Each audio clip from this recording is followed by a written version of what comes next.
Så att det är ju väldigt beroende på vem som är här. Liksom. Som har på bakgrund vad de är intresserade av. Per definition så är det väl ett över mindre rum. Liksom, så. Men jag tycker det är ganska bra för det är lite press att fylla den. Det är 450. Ja, nej, jag håller med. Det kan ju inte bli annat än lite tomt. längre tag. Nu var det fullt med Carl Bildt så det blir snyggt. Men annars som väldigt ser det halvtomt ut. Ja, visst. Nej, det kan inte mycket bättre här. För det kan ju liksom aldrig bli för fullt. Liksom. Där inne kan du inte det andra. Det kommer inte vara. Ja. Det låter giftmetoder till två år sedan. Det var på havet. Också. Och sen har det varit hej.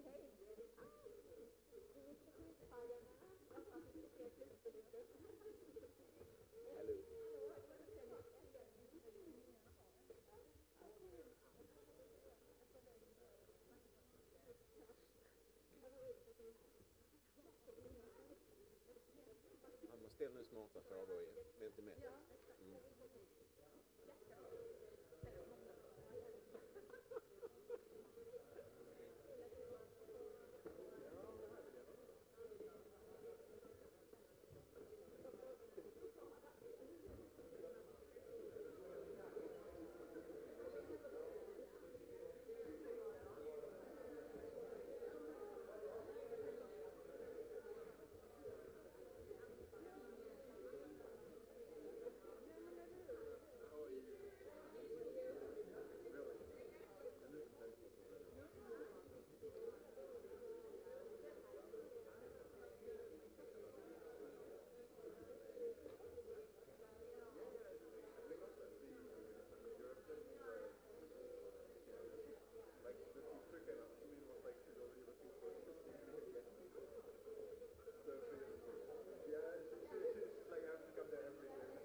Good morning. August 23rd this summer, a cybersecurity breach occurred targeting IT supplier Miljödata. The consequences were devastating, primarily for the public sector in Sweden, but also some very large companies were affected. Data about up to 1.5 million individuals was exposed. The data included names, personal ID numbers, contact details, addresses, and HR data such as sick leave statistics. What is even worse, data about protected individuals were included in the leak. The leak means severe privacy risks for the individuals whose data was leaked, including increased threats of fraud, identity theft, and harassment. Is this the new normal? What can we do in Europe to protect us from attacks like these? That is the topic that we will explore today. Welcome to this panel session about the cyber threat landscape. Today we will talk to some of the most prominent experts in Europe on this subject. My name is Ola Svedin and I will moderate the session today. I will soon present our panel, but first of all, I'm sure you will have a lot of questions to the panel. Ask your questions on mentimeter.com. Use the code you see, hopefully, sometime soon on the slide up here. This, of course, works for those of you joining from the internet as well. Now, let's get to it. I will start with you, Liselott. Liselott Lading is a public speaker on the topic of European tech sovereignty and a board member in tech companies. She has over 2 decades of hands-on experience at the intersection of technology and human interaction. As Director Business Consultancy at Avenga, a global IT services company, she's involved in tech discussions with enterprises across Europe. Liselott offers a holistic view on digital security challenges. A big hand to Liselott. Thank you. Now on to Johanna. Johanna Parika Altenstedt leads Cybernode at NCC-SE, Sweden's national EU-regulated competence community in cybersecurity and innovation. With a diverse educational background and extensive work experience, Johanna heads Cybernode, which is managed by MSB and RISE and has over 350 member organizations. Cybernode organizes events such as in-depth working groups, seminars, webinars, and roundtable meetings to foster dialogue across research, innovation, politics, and technology. A big hand to Johanna.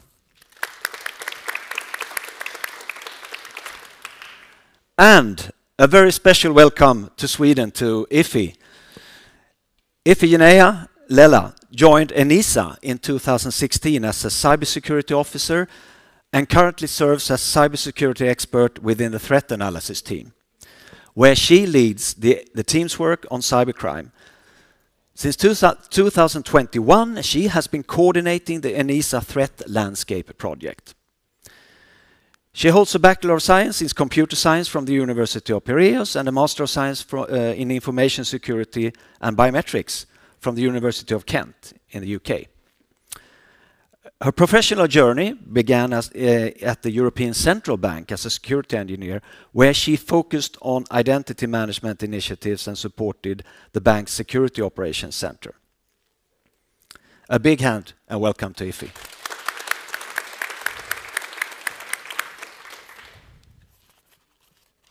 And last but not least, Petter Follström. Having 25 years and more of experience in IT on both the supplier and the customer side, doing everything from coding to management. Petter Follström is the Director of Operations at TrueSec. He is central to service and capability development and is an appreciated customer advisor.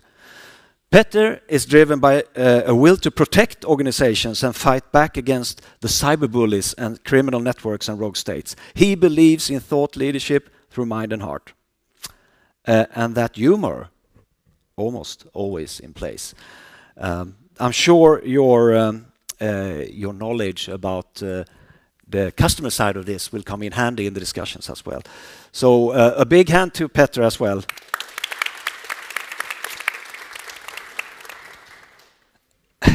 Let me kick this off by asking you in the panel the first question.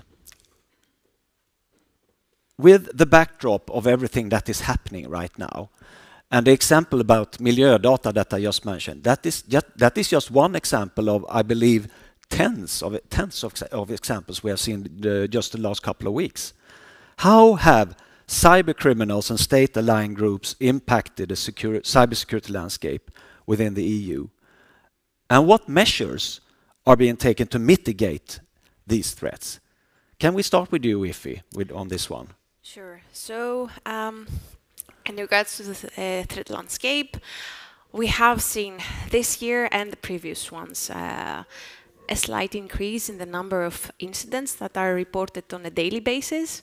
But from what we're seeing, we can split them, let's say, into 3 categories based on what we can assess as their objective. So we will have like the cyber espionage, which links actually to the state-aligned, financial motivation, so cyber criminals most likely, and last but not least, the ideological aspect, which mostly links to the biggest number of events, hacktivism basically, that actually are the least, I would say, impactful in most cases. As you mentioned, the most impactful ones, I would go with the cybercrime aspect and the state-aligned, due to having the most impact on the disruption on the data leaks, that as you mentioned with the incident that you mentioned in Sweden in the public sector. The threat has not really changed. It has remained stable, but there has been some prevention measures. We are, as ENISA as well, and I think as the rest of the EU, we are aware of it, and we're trying, to get the best possible knowledge to contain it, to foresee the trends that might come up, what could be the next target, and trying to stay, if not one step in front, at least at the same level as the threat actors. Mm-hmm. Did I hear you say the threat level was stable? I mean, the perception that we have from media is that we see an increased number of attacks. It is an increased number, but it's not on the impact side. We are seeing, as I mentioned, a lot of distributed denial of service attacks. But in general, those are like 0 to a very, very low impact in regards to the disruption they cause. Yes, they might have some more what we call a reputational impact, because they are being tweeted, announced via the hacktivists in social media channels, but that's about it in the end. Do you agree, the rest of you in the panel? Petter? Well, first of all, Truesec manages the vast majority of all cyber breaches in the Nordics, about 90% of them, something like that. And if we look at the actual numbers for the Nordics, they have been steadily increasing, more or less, since Russia invaded Ukraine. Whether that's a coincidence or not, I leave to you to make that conclusion yourselves. And they still climb for sure, but it's not sort of a more rapid increase. I think it's more of a question of, first of all, some attacks being more interesting and therefore getting more media attention, but also the fact that we are getting more aware. Because this is, by all means, a part of a hybrid warfare that's currently ongoing, and sort of the limitations between what is a cyber criminal organization attempting some sort of attack and what's actually politically motivated is becoming less and less clear. But we manage around 200 to 250 serious breaches in Sweden every year. So that's sort of what we see, whereas Miljördot, of course, is the last well-known one. But if we look at the overall capabilities as such, we have become much better at protecting ourselves. And we see a lot of attempts at breach that are successfully managed and mitigated and disarmed prior to actually becoming a breach, which is glad to see. So there is a pivot where the threat actors are more and more attacking smaller organizations because they are easier to reach. Johanna? Yes, I think MSB had some numbers not so long time ago that most of the breaches actually are stemming from careless handling of our systems and lack of maintenance of the systems and our lacking cyber hygiene. And I know that I saw numbers from American researchers last week where they said that globally about 80% of ransomware attacks, they still happen by emails. So emails are still a big threat. So sometimes I just feel that we need to also look at this. How can we mitigate the risks by doing things right and not only staring us blind at those antagonist attacks from the hostile countries. But media likes those attacks because it's drama in it. Media doesn't write about us, using our emails in a careless way. So I think the media picture is not really the picture we actually have. Right. Liselott, you work with companies every day on this subject. Do you share that view? I do. From my point of view, I see an increased awareness about this from a customer point of view, which is good. Because, from where I stand, a few years ago, if you were to talk about everything compliance-wise, it would be more like, we need to be compliant. Yeah, I need to do my job, therefore we need to be compliant. It was more like ticking off boxes. While nowadays I would say, which I'm very happy about, that we're talking more about real security. So we're talking more about, sometimes they go hand in hand, the compliance part and the real, but not always. So I'm happy to see that from where I come from, I see that people are increasing the level of real security awareness and interest. I picked up something there. Isn't that quite interesting? You said, from a compliance standpoint, yes, but it's not totally overlapping with the real needs. Exactly. Isn't that interesting? To me, it points to that the rules that we have set up for compliance maybe are not perfect. They're not perfect because they can't be, right? Because, reality is one thing and compliance frameworks are another. So there could never be. I don't think we can ever strive towards that being like 100% of a match. So, but again, I am very happy to see that people are more interested in the real security part. Agreed. Petter first, and then Johanna, and then Ify. I actually think Ify was first earlier. Were you first? Yeah. So I'll see the floor Go to ahead, the lady Ify. from Athens. Thank you. So 2 points on my side. First of all, yes, the numbers have also increased because they have also been reporting done correctly, basically. The incidents have been reported. While in the previous years, there was a bit of not willingness to share that companies, organizations were breached or had an intrusion. On the other side, we have matured. We have also seen it, it's not just more cybersecurity on the company, it's also cybersecurity on us as users. Being cyber aware, we have started seeing that actually from the early stages as well, so from the early ages, not stages. By kids handling cybersecurity, learning about it, so that creates a culture, to be more cyber aware in all of the things. Petter? Yeah. First, when it comes to vectors of breach, when we talk about ransomware, we haven't seen a single case in Sweden which started with phishing. Not one. They always start through vulnerabilities, other kinds of leaked credentials.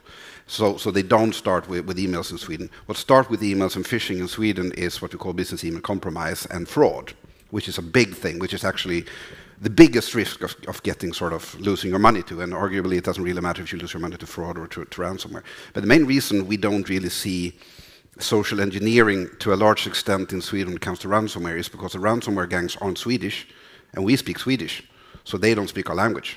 And if you're going to trick someone into allowing you access, you better speak the language as well as they do. So that has been protecting us to some extent. I don't think it will for very long, but it has been. And then when it comes to compliance, the only way that the EU or our governments can actually do something about this problem is through regulation and law. And that takes time. That process takes time. It needs to be investigated, discussed, compromises need to happen, and when it sort of comes out, it solves, hopefully, a problem. Primarily, there was a problem some time ago. It does create a foundation, and it is important. But it's important to remember that you can protect yourself and be successful in creating a true security platform and be compliant.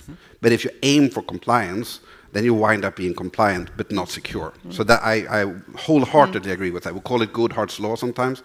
When the target number becomes the target and you forget about why you're measuring this thing, then it ceases being a good target number. So reality moves faster than lawmakers. Of course it does. Of course. Yes, and that does it in every ways. At Cybernode, we actually started last week a new theme group, a working group for lawyers, who are working with these questions. You don't have to be a cyber lawyer, but if you are in a company and you know these questions are on your table, you sometimes need someone to talk to. And that's the first time we started a group for a profession. So you really have to be a lawyer to be part of that group. I was happy to see there were like 20 lawyers came from all over, from companies and government agencies, and we really need to talk, you know. About this question about the legal regulation, I would just like to remind that we sometimes talk about the legal regulation as a ways of making people to change their behavior, and that it is part of the legal system, yes, teaching people how to do it, like the traffic rules, but also it's about liability. And if something happens, who is responsible? We need to have a system for that, and that's where the legal regulation comes in as well, and is very important. Going back to what Peter said, so back a bit more on the technical side of things. It's not. We also have seen that more and more cybercrime groups are exploiting vulnerabilities, not just 0 days, but all vulnerabilities as well. That there is a patch that has been announced for a couple of years, months, weeks by the company, but the victims have not patched it, hence leaving them vulnerable to exploits. Okay, so we have heard a little bit of how the threat looks, but if you start looking at ways to improve this, this affects all society, and we talk a lot about public-private partnerships and how that is one solution in that dimension to deal with the problem. Can we talk a little bit about that? Who wants to start a little bit and talk about how we can strengthen that? If you want, you can start. Or no, you can start, Peter. I'll start then. Yes. I think we are very quickly arriving at the point where it's no longer optional, but it's actually fundamentally necessary. Ulf Kristersson made headlines during the big security conference when he stated that Sweden is not at war, but we are no longer at peace. We sort of established the whole gray zone discussion that the business is already talking about, but that also fundamentally lies down a scale. But we say it's not a binary thing, it's not war or peace, it's a scale in between them. And we have been moving towards the war side of that scale for some time. There's a lot of stuff going on that is politically motivated, or at least enabled through political decisions by foreign actors. And we are getting to a point where a lot of the capability to defend and sort of respond to cyber attacks relies within the private sector, with companies such as ours and other companies in Europe. We do this every day, but it's really hard for us to collaborate with the public side, because laws and regulations set up in how that collaboration should work was designed for a completely different environment and society. And we're now at a point where we very quickly need to understand that the threat is actually real, and the threat actors really don't care about the law. They will exploit every single weakness we have because they are intelligence adversaries. They want to use us. So we need to arrive at a point where it becomes very easy for us to collaborate, share data, share information, share capabilities in order to defend our joint society. It can't be an option anymore. We need to move that pendulum. Iffy and then Liselott. Yes, if I may actually add to the point, yes, this is what we will need in general. It's the information sharing, probably both ways, because there are different views from the public sector, from the European public sector as well, and to the national, to the private companies. We have different views, we have different data, and only through collaboration, actually, we can be better prepared for the future attacks that will occur, not may, will. Yeah. And I would like to take it one step further. So we have the organizations, we have the public sector, then we have us as individuals, as another defense mechanism. And I don't know, do I have any colleagues from Axis here? I used to spend 5 years in the Axis IT department. None? In Lund? None? That's a surprise. They don't have any cybersecurity problems. No, but just want to, so I spent 5 years of being very trained in an environment where you do not open the door for the next person who comes after you. You do not politely do the things that we do as human beings because there is so much espionage and other things. So, you know, I come from such an environment, and for me now that is normal, but stepping into Axis, that was such a huge learning curve for me as a person. But I think that we will see more and more of those types of environments where we need to get used to that type of behavior, sometimes unfortunately, sometimes in a good way. So that's on us, I think. And on the companies, I would like to stress also that I also think that people too easily choose the big vendors, and they just go for you know, whatever is being talked about at the moment.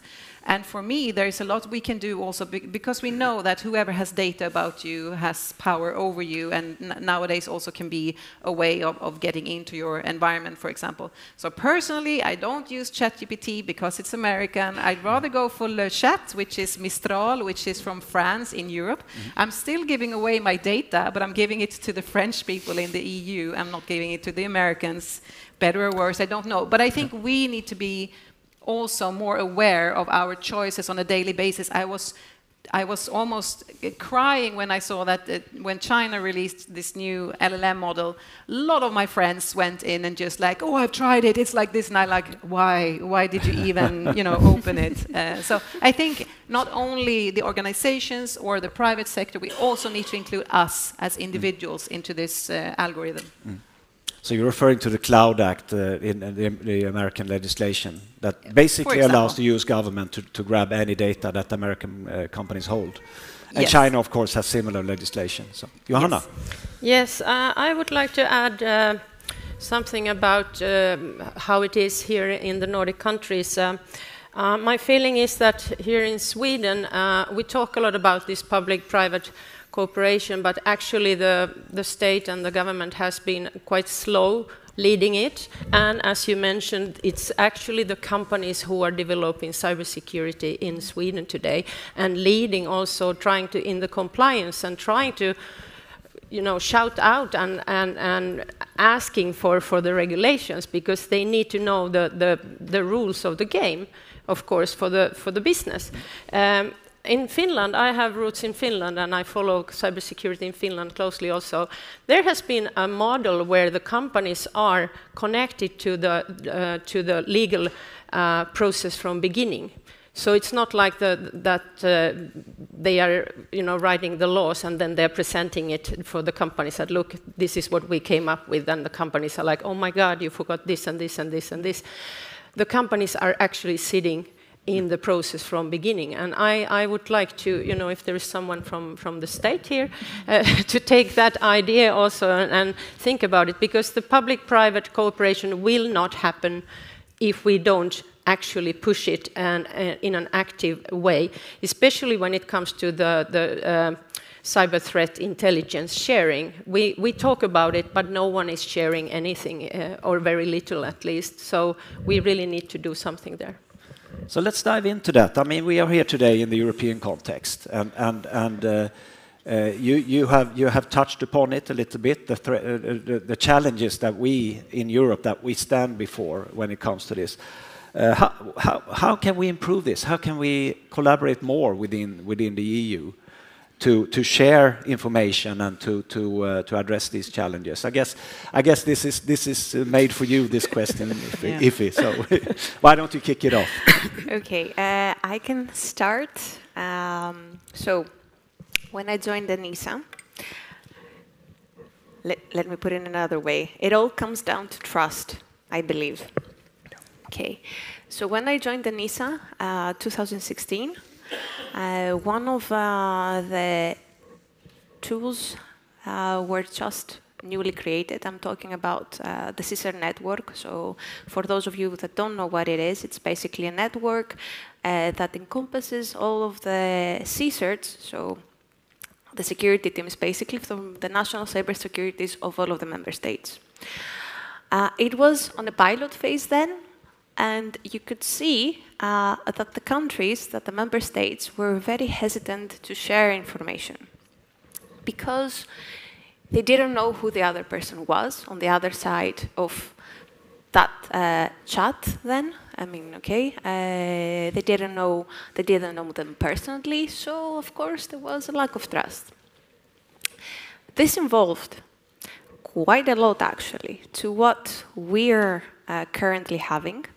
That information is passed on a daily basis through the sister network, so exchanging, you know, of things that are being done, requesting, answering, so a back and forth. So we are getting there in regards to exchanging information between the countries. I would say then it's then a very natural step to go to the private companies. It will take time. We know as ENISA we have taken a bit of a step there. We have our own initiative called CPP, basically, where we do communicate with some companies and exchange a bit on a voluntary basis information from what they can share. It's voluntary. So it's only what they want to share with us. But this is the first step, maybe the second step as well, and then I think it will evolve. But all of these acts do take some time, especially concerning, you know, public sector is not usually associated with speed. Yeah. I mean, so how can we, who can we trust in this landscape? I mean, that's a question I have that I often, you know, ponder. You mentioned a little bit that perhaps it's not a good idea to use ChatGPT. Other examples or input on that? Yeah, because, you know, I think we need European competitors on the technical landscape, because there needs to be choices to be made where we are sovereign from the European part on what tech we choose. And Le Chat from Mistral is then one example. Another one is Nextcloud, based in Germany, who are actually on a, I mean, they're really trying now to compete with Microsoft 365.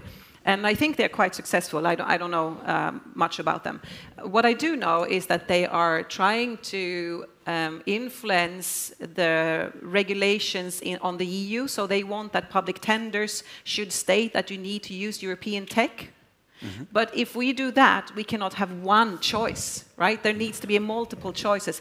So we really need to take up the fight with the big techs. And to do that will require quite a lot from Europe, because it is much more difficult to compete on the European market where all the countries have their own legislations, etc., compared to starting a company in China or US where the market is just the same market, the same rules and regulations go for the full market. So it's much more complicated to start from Europe. But with new technology, we do see that you can be a smaller company and you can still do something great. Mm-hmm. We've seen a few examples of that. So we need to use the pros that we have in Europe and create true competition on the technical landscape. But it cuts right into the geopolitics. Absolutely. That is what we're seeing.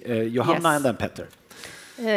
Yes, there's a website, eualternative.eu, where a lot of alternative tech solutions are collected, and you can find there several from many European Union countries. So it's a quite good page to start on.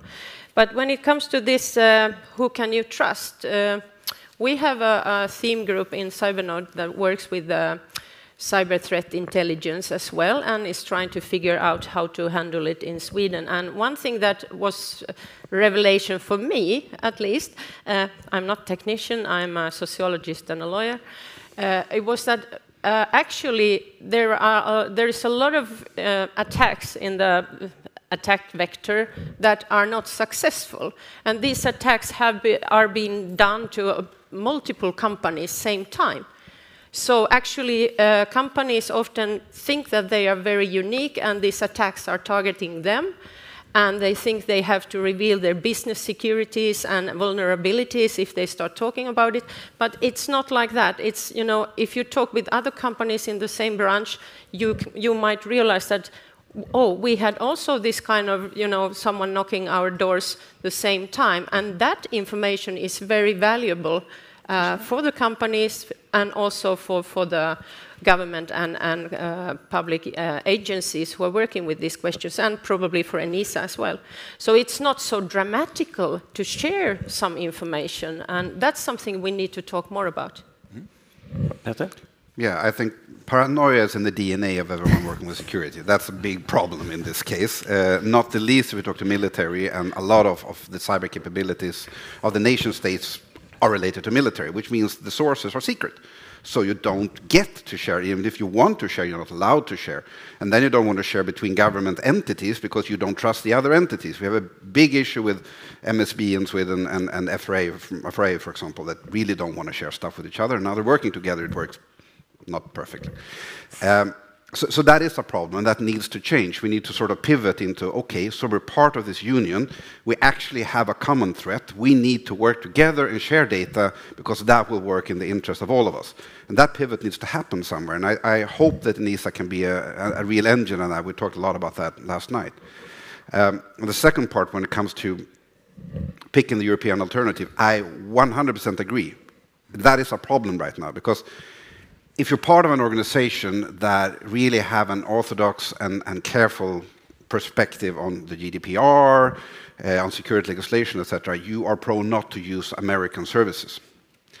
And that's a problem, because all of the leading cyber defense platforms are American. They are developed in Israel, just to make it even more complicated, and owned by American companies, and hosted in the US. Best case scenario, you might be able to host them on-prem. There's one that can do that.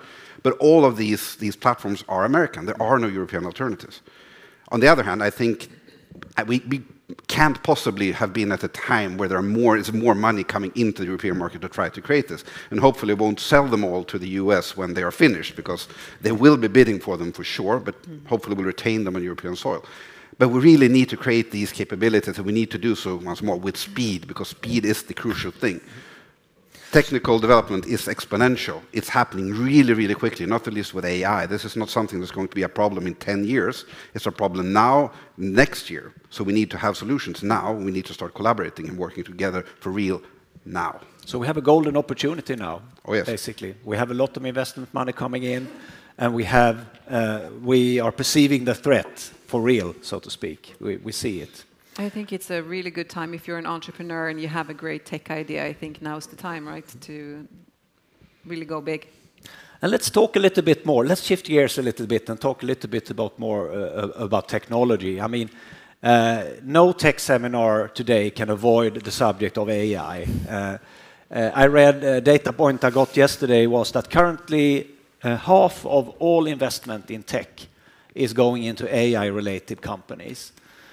So can we talk a little bit about that? What it means? I mean, if we're a little bit interested in this, we read that new AI tools can be used for cyber attacks. Mm-hmm.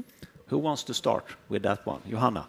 I just want to shortly say that the new AI tools can also be used for protecting from cyber attacks. Mm-hmm. So, yeah, good point.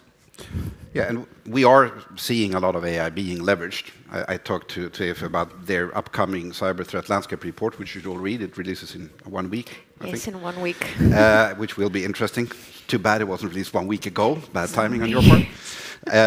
But AI is, of course, a growing threat as such. We haven't really seen a lot of new kinds of attacks. There is a lot of, we talk about deep fakes and that kind of things. Actually seeing someone on video and talking to someone, it's not really them. And we now get a lot of questions on how do you actually secure that kind of thing, and it comes down to passphrases and that kind of things that you actually know and can share.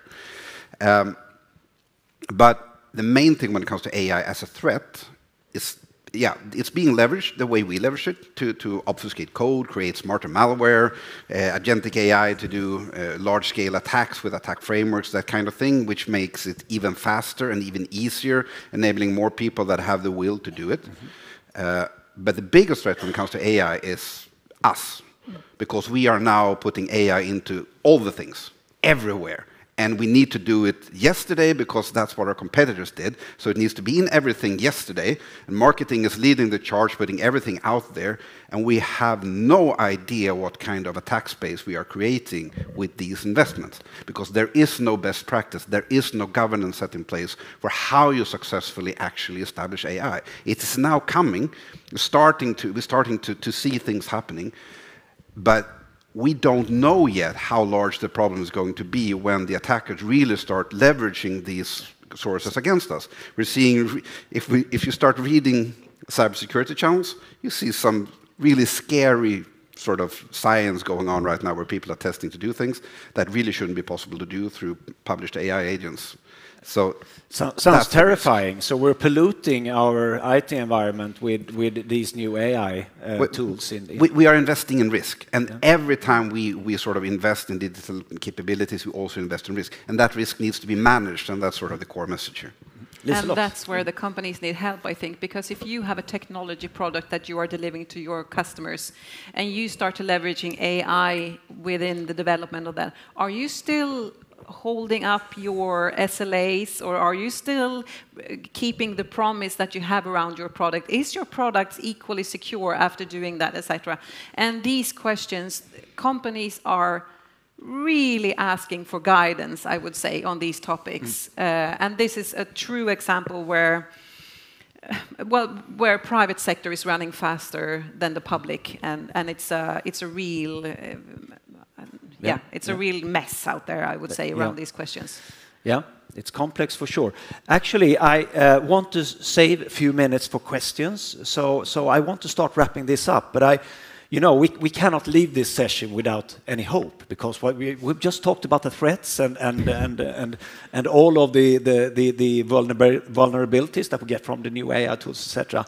Very briefly from all of you, what protective measures can we take here and now? I mean, what can companies and the public sector, what can they do to improve the situation right now?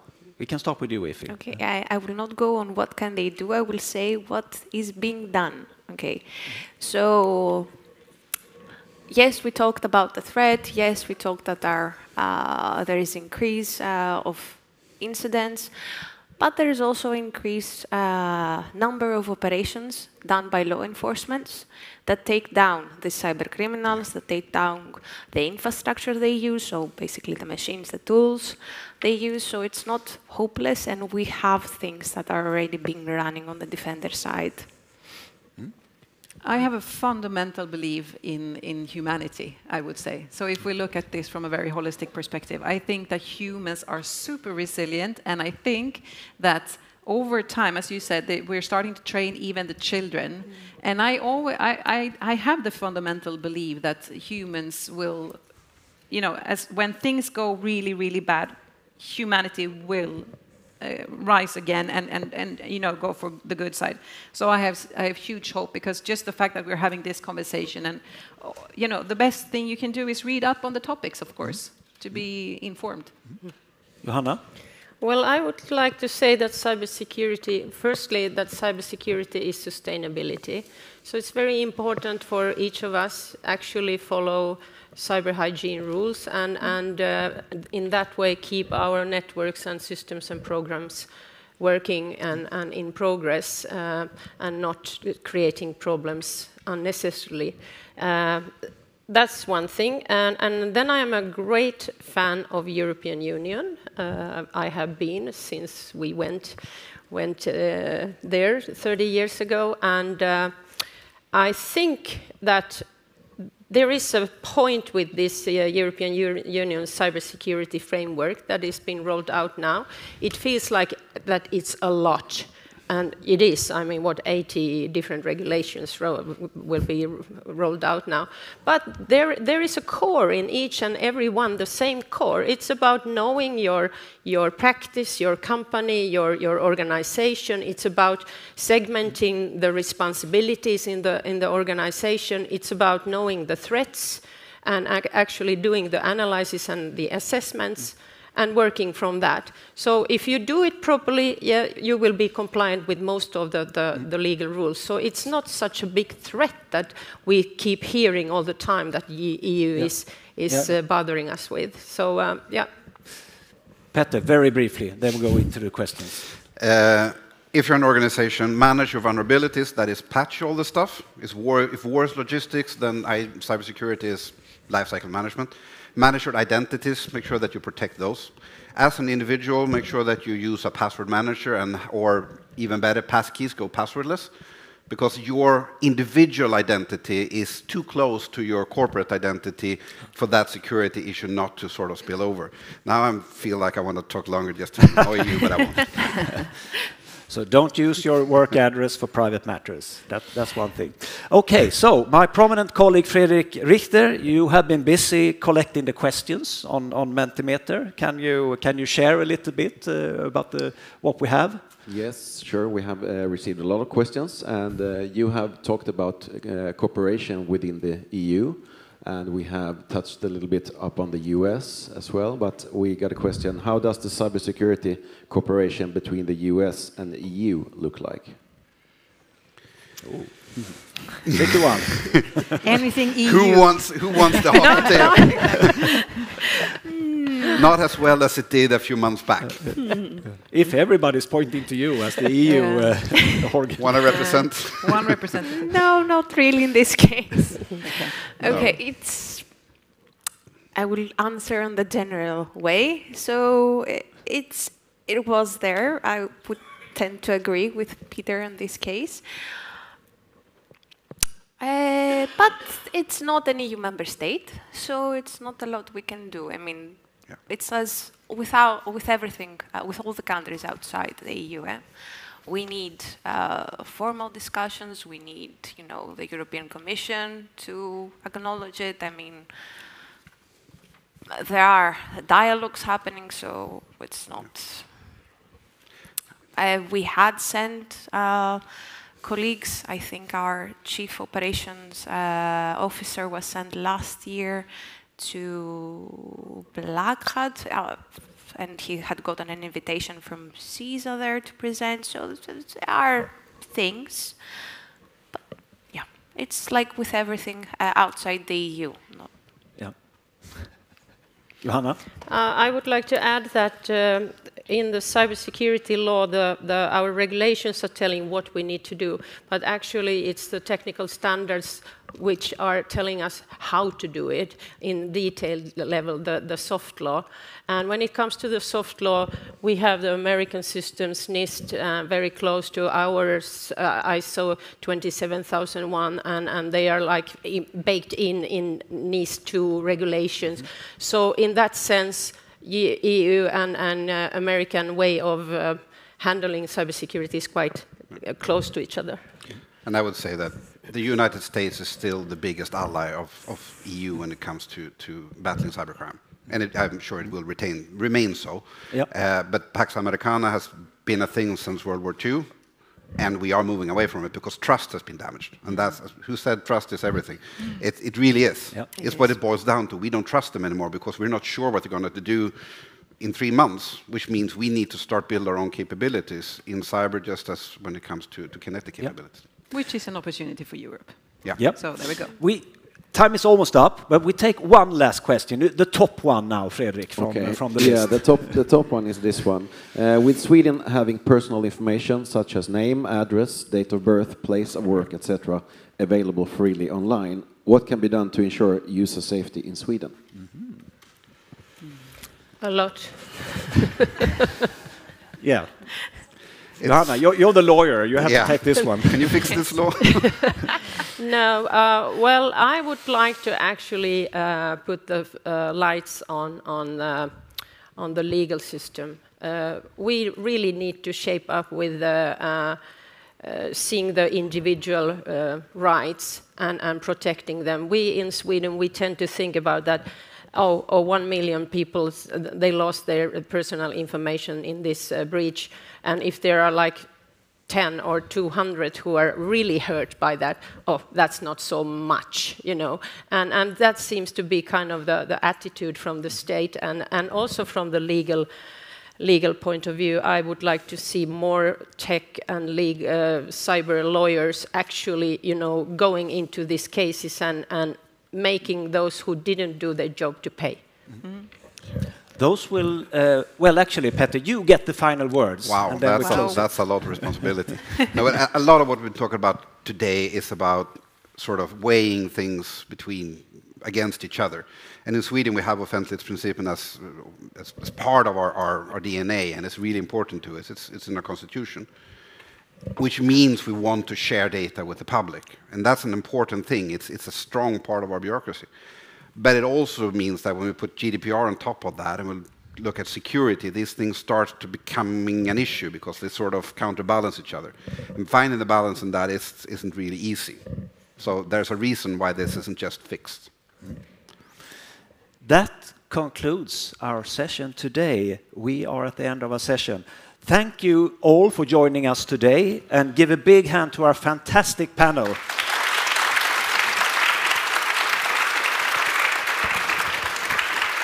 Tack så mycket. Thank you. Tack.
Perfect. Welcome, everyone. Today, we're here to celebrate and manifest one of the most famous bridges in the world, namely the Öresund Bridge, who just turned 25 years this summer. And how many bridges play a key part in a world-renowned crime series, where just the name, the bridge, is enough to get acknowledgement and recognition? So that's the importance of the bridge in this context. And speaking of names, my name is Magnus Schönning. I'm the director of the cross-border EU program called Interreg Öresund Kattegatt Skagerrak.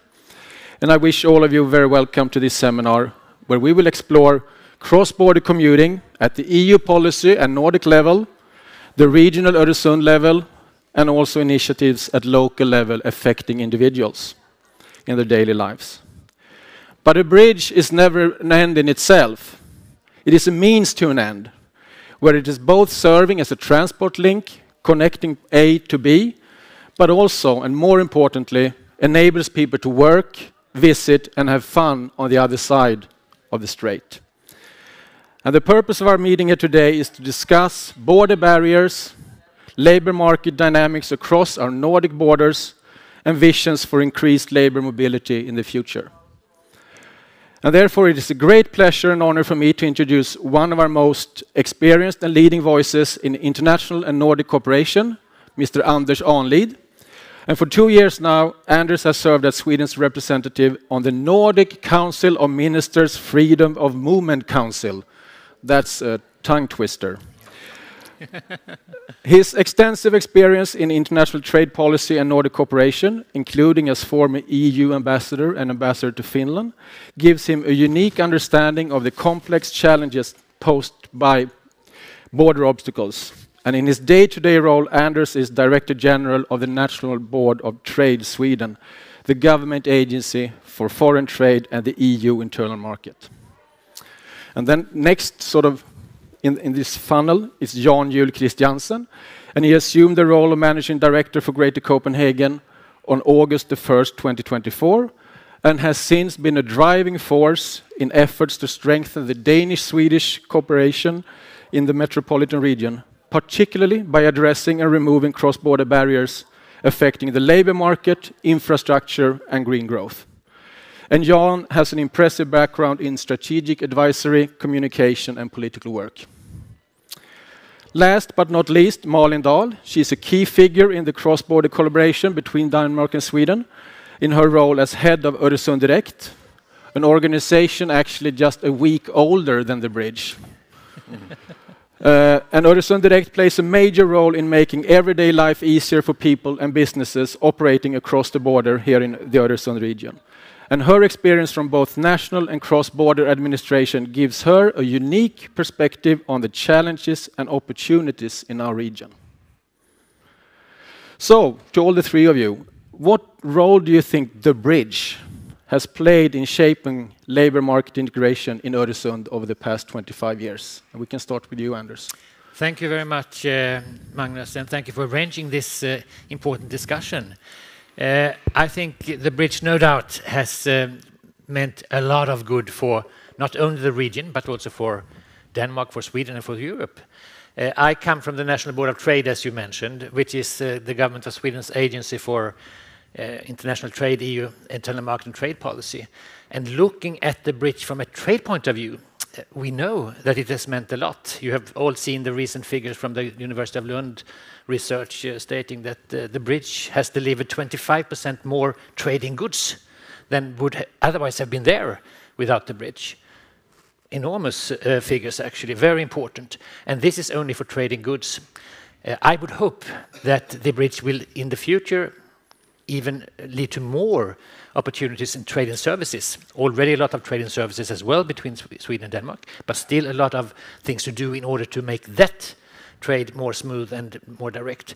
And then finally, of course, for citizens, we have to come back to the issues that are still annoying people working in Denmark, living in Sweden, and vice versa. A lot more to be done when it comes to taxes, pensions, and social security rights, but we'll come back to that, I'm sure.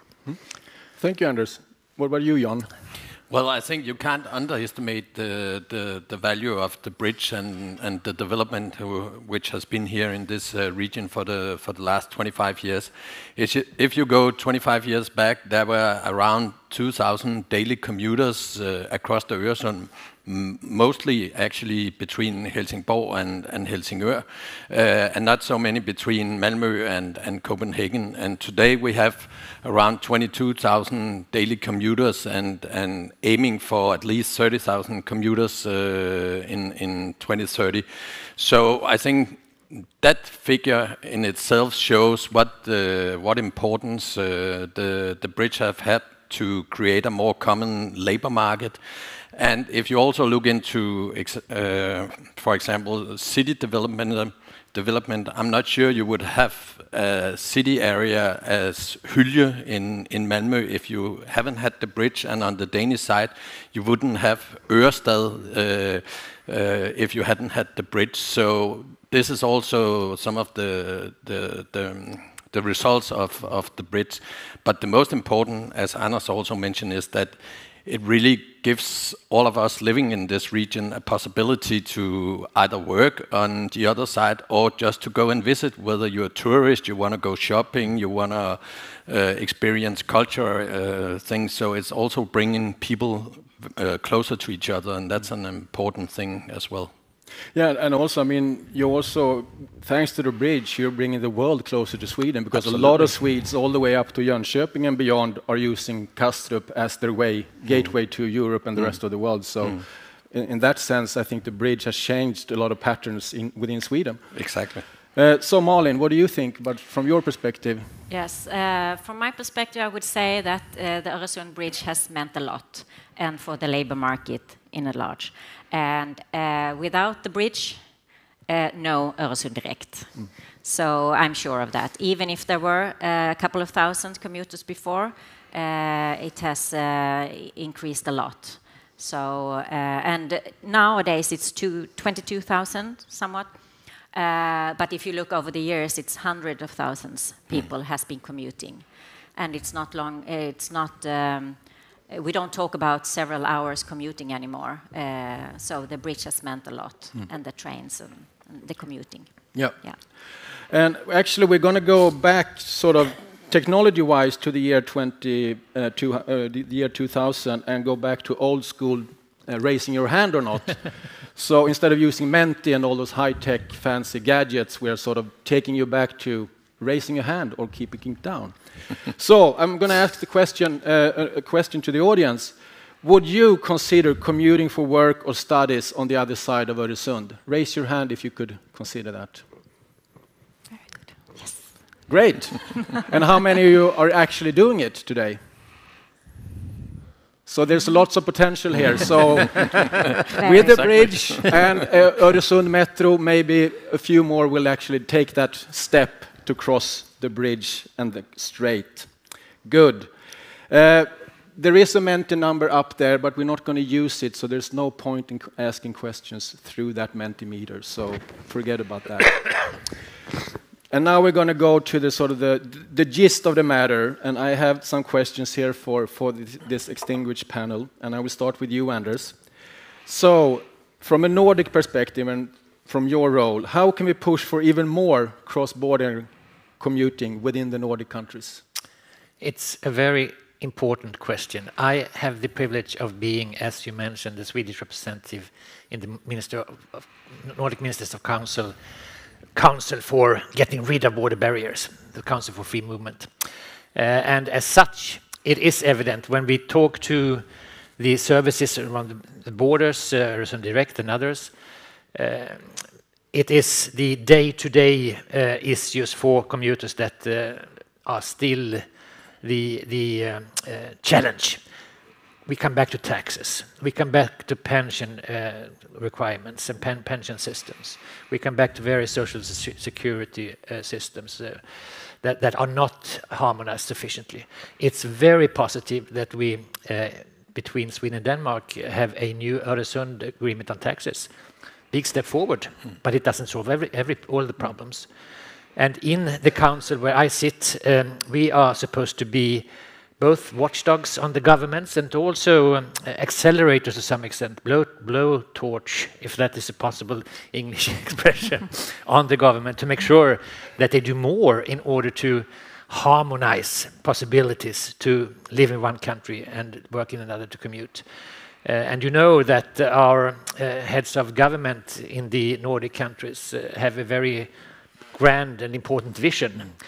The Nordic region should be the most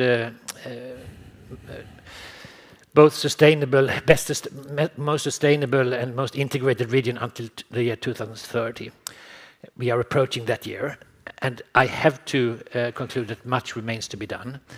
And it is still a challenge to get ministers, the governments, in particular, if I am direct, the ministries for finance in the various countries, to act on a Nordic basis.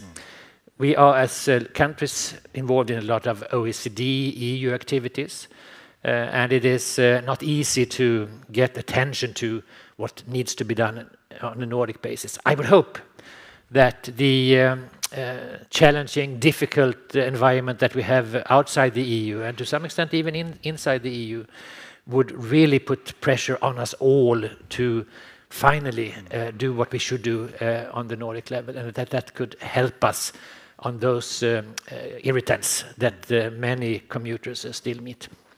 So if I understand you correctly, you can also sort of consider using this present situation as a window of opportunity to actually get some more action on this front. Yeah, I think so. And you know, in the nice speeches that everybody holds every time, Nordic cooperation is closer than ever, and we are doing more and better together than ever before. We need to do that in all levels, also on this nitty-gritty when it comes to getting our regulatory systems better connected. And sort of to go to the next sort of part of this funnel, Jan, what does this Öresund agreement mean for the commuters between Sweden and Denmark in both directions, sort of more practical terms? Well, as Anders mentioned, it was an important step that the two governments in 2024 made a new part of the Öresund agreement. The first one was back in 2003, and then it took 20 years to reach the next step. But some of the concrete elements from 2024 is that you will, if you're a commuter, it's very clear where you will have to pay your taxes. That will be in the country where you work. Also, previously it was that you should, if you could do homework, then you should count for every 3 months on how much you were in the office and how much you were working from your home. And you always have to have more than 50% of your work in the other country. Now, that was a very short period of time, so now it's a full year, so you will have to do it in 12 months. And then also private and public workers are now under the same rules, which is also important. So I see this as an important step to get rid of some of the barriers which were there before, also some of the administrative barriers. So it should be more easy for also the companies who wants to hire people from the other side of the border to not to take into consideration too many other things, but it will be just to handle as the other employees you have. So this is very important. Of course, there were issues which we also should have been solved. There is still issues with pension, etc. But as Anders mentioned, this is some of the next steps we need to. So for me, this is not the final Öresund agreement, but it was an important update and the next step in the closer integration in this part of the region. Yeah. Yeah, thank you very much. And Malin, you sit sort of close to real people, the ones who are actually asking about how to commute and what to do. Have you seen a difference, and what do you do at Öresund Direkt to support these cross-border commuters? Yes, well, Öresund Direkt is an open information center with an office where you can go. We meet up and you can call us and email us in Malmö. And in Copenhagen, we have the Web and Communication Office, where they make all the websites and social media. So it's very easy to reach us and to come to us and put out your questions, and we will answer you as good as we can. When it comes to social insurance, tax, and labor market. So, and we do have some answers also for other areas, but that is our what we work with. That is what we do. We have done that for 25 years, more or less in the same way, but of course we also readjust. So yeah, that's we are very proud of this, that we have been able to do this for so many years. We also get support from the region of Skåne and from Nordic Council of Ministers, and there we also work together with Anders, trying to solve cross-border obstacles. And where exactly are you located? I understand somewhere in Malmö. Somewhere in Malmö, yes, very, very close to the central station, Anna Lindhs-Plats. So it's easy for everybody who commutes in any way to Malmö. Perfect. So, and if I may add a little thing, just on the webpage, there are actually some stories about people who have used the services and which have made them get a job on the other side. So I can only recommend to go and look also there to see these specific examples. Yeah. The best thing is to start with the website and then come to us with the follow-up questions, because then you have a ground. And staying with you, Malin, commuting today is very much more common from Sweden to Denmark. I think it's about 9-10 if you break it down. What, if anything, do you think can be done to reverse that trend? Yeah, that's a very interesting question. I think actually it's more or less 95% commuting from Sweden to Denmark. And it is, of course, about the labor market. The labor market in the Copenhagen area is much, much better than on the Swedish side. And the currency and the pay is most often better in Denmark. So you have a lot of things that, you want to get hold of in Denmark. But if we should change it, I think, of course, you need to have a better labor market, and in many ways you need to be able to adjust salaries so that if you're looking for a job in a specific area and you can get it both in Sweden and Denmark, you don't take it in Sweden if you can take it in Denmark. But I think there are specific occupations, don't ask me which, but that are more common in Sweden and this area. So that could be one thing if you want to get a specific occupation or so. And also if you start with the studying, if you take an education on the Swedish side, because we do have a lot of universities and so on in Skåne, and if you widen your eyes there to look for an education in Sweden, then you will also be opened up for Sweden, and that could be something when you start. Yeah, I mean, we are in Lund right now, which is sort of maybe not the mother, but the one of the mothers of Swedish university and academia. We have something called Uppsala as well, but both of those are very important. So, Jan, talking about labor shortages on the different sides of the strait and of the border, what are these, and what are the prospects of filling these gaps? Yeah, well, we made this analysis, which was published in January, where we looked into the labor market in this area, and we specifically looked on what we called commuter-related cities or municipalities, meaning that people could commute for an hour to go from home to job, and we found out that there is 36,000 people who are in this 1 hour commuting area from Copenhagen to, or from Sweden to Copenhagen. And then we looked specifically into how are these unemployed people and what kind of jobs are available in the Copenhagen area. And what we specifically found out is that there are actually 4 business areas where there is a lack of employees on the Danish side, and there is people with the competences here on the Swedish side. And the one is business and administration. The other one is trade and services. Then it's IT and data, and then it's specific areas within inside construction. So since we published this in January, what we have been doing is trying to get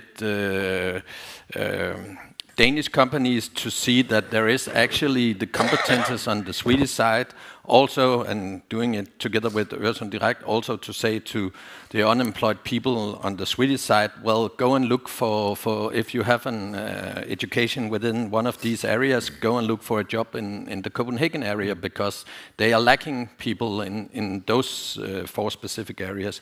So this is what we are pushing for, that it should be more obvious that you also look on the other side of Øresund. And then there are some laws and rules we need to get fixed in order to do that.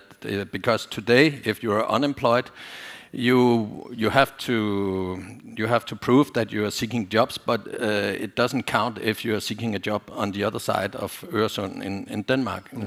And actually, that also goes if you're an unemployed Dane who wants to seek a job in Sweden. And I think that's a crazy rule. You could say that, okay, within an area of 80 kilometers or something, it should be possible. So actually, if you're unemployed here in Lund and you seek for a job in Kristianstad or something, it counts. But if you seek for a job in Copenhagen, it doesn't count.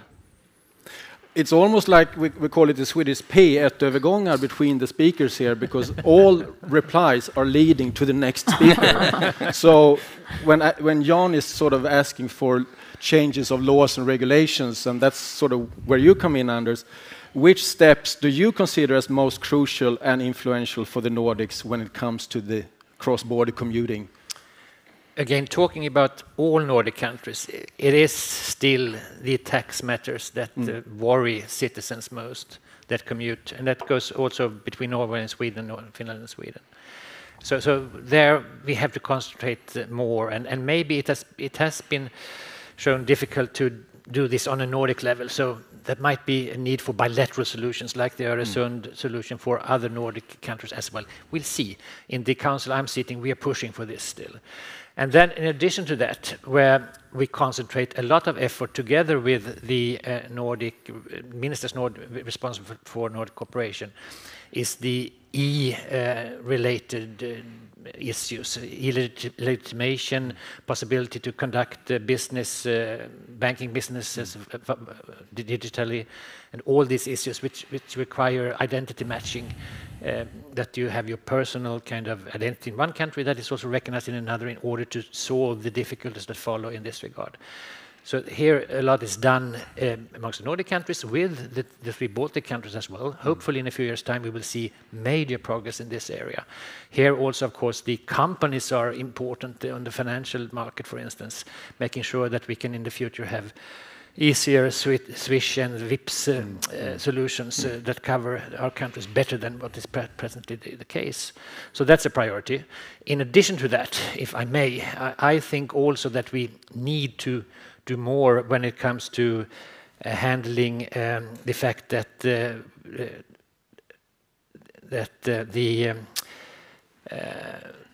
validity of exams in various professions is not as centralized as it should in the Nordic region. And that is also an EU problem, of course, where we have, I think, in the EU, almost 6,000 various professions that are regulated in one way or another. This also causes difficulties amongst the Nordic countries, that the recognition of professional qualifications is not there properly. And I think moving forward there would make it even easier to, not least, make trade in services between Sweden and Finland. And I hope that we can make progress there as well. Thank you. I'm going to go back to you, Anders. And I think, I mean, we are a EU-funded program, but we're also working in a Nordic context. And in your opinion, what is the importance of this collaboration we have in the Nordic countries for the EU? Yeah. I know we should not be a bloc, but we can still be an example, maybe. Or what do you think about those issues? I think it's a very good question. And, you know, sometimes when we work with the issues in the Nordic circle, we hear from various colleagues in various ministries that, oh, we can't do that because we are doing it in Brussels, and this is an issue for Brussels, not for us. I think under present circumstances, as I mentioned initially, there is now a possibility for the Nordic countries to move ahead before the rest of Europe. And I think we should take every possibility to do just that. I think your program, the Interreg program, is a good example. And the Commission is now promoting trans-regional and trans-border programs of this sort, and see that as an example for others to follow. And I think when we look at our European Union, which is often, you know, depicted as an entity on the global scene that is lagging behind. We are lagging behind the Americans, the Chinese, and it is a fairly gloomy picture that is painted. If we look at the Nordic countries, the picture is much brighter. We are leaders when it comes to innovation and in spearheading various sectors. And we should be proud of that and make sure that we show the rest of our European Union how we do it and act as a role model for others. Yeah, and I think listening to ex-Prime Minister Carl Bildt earlier this morning, he said one of the sort of unique selling points of Europe is quality of life. And I think we are, within that context, one or two steps up. I mean, the Nordic countries are very much quality of life. So I think that it's a good example about sort of how we can be an example for the EU and the rest of the world. Jan, the national authorities in the two countries, do you think that they need more mandates to resolve cross-border barriers in the regional labor market? How do you think we can sort of move forward on these issues? I mean, Anders has mentioned some of the sort of mental obstacles for politicians. They just talk, but I mean, from your perspective. If I should give a short answer, the answer would be yes.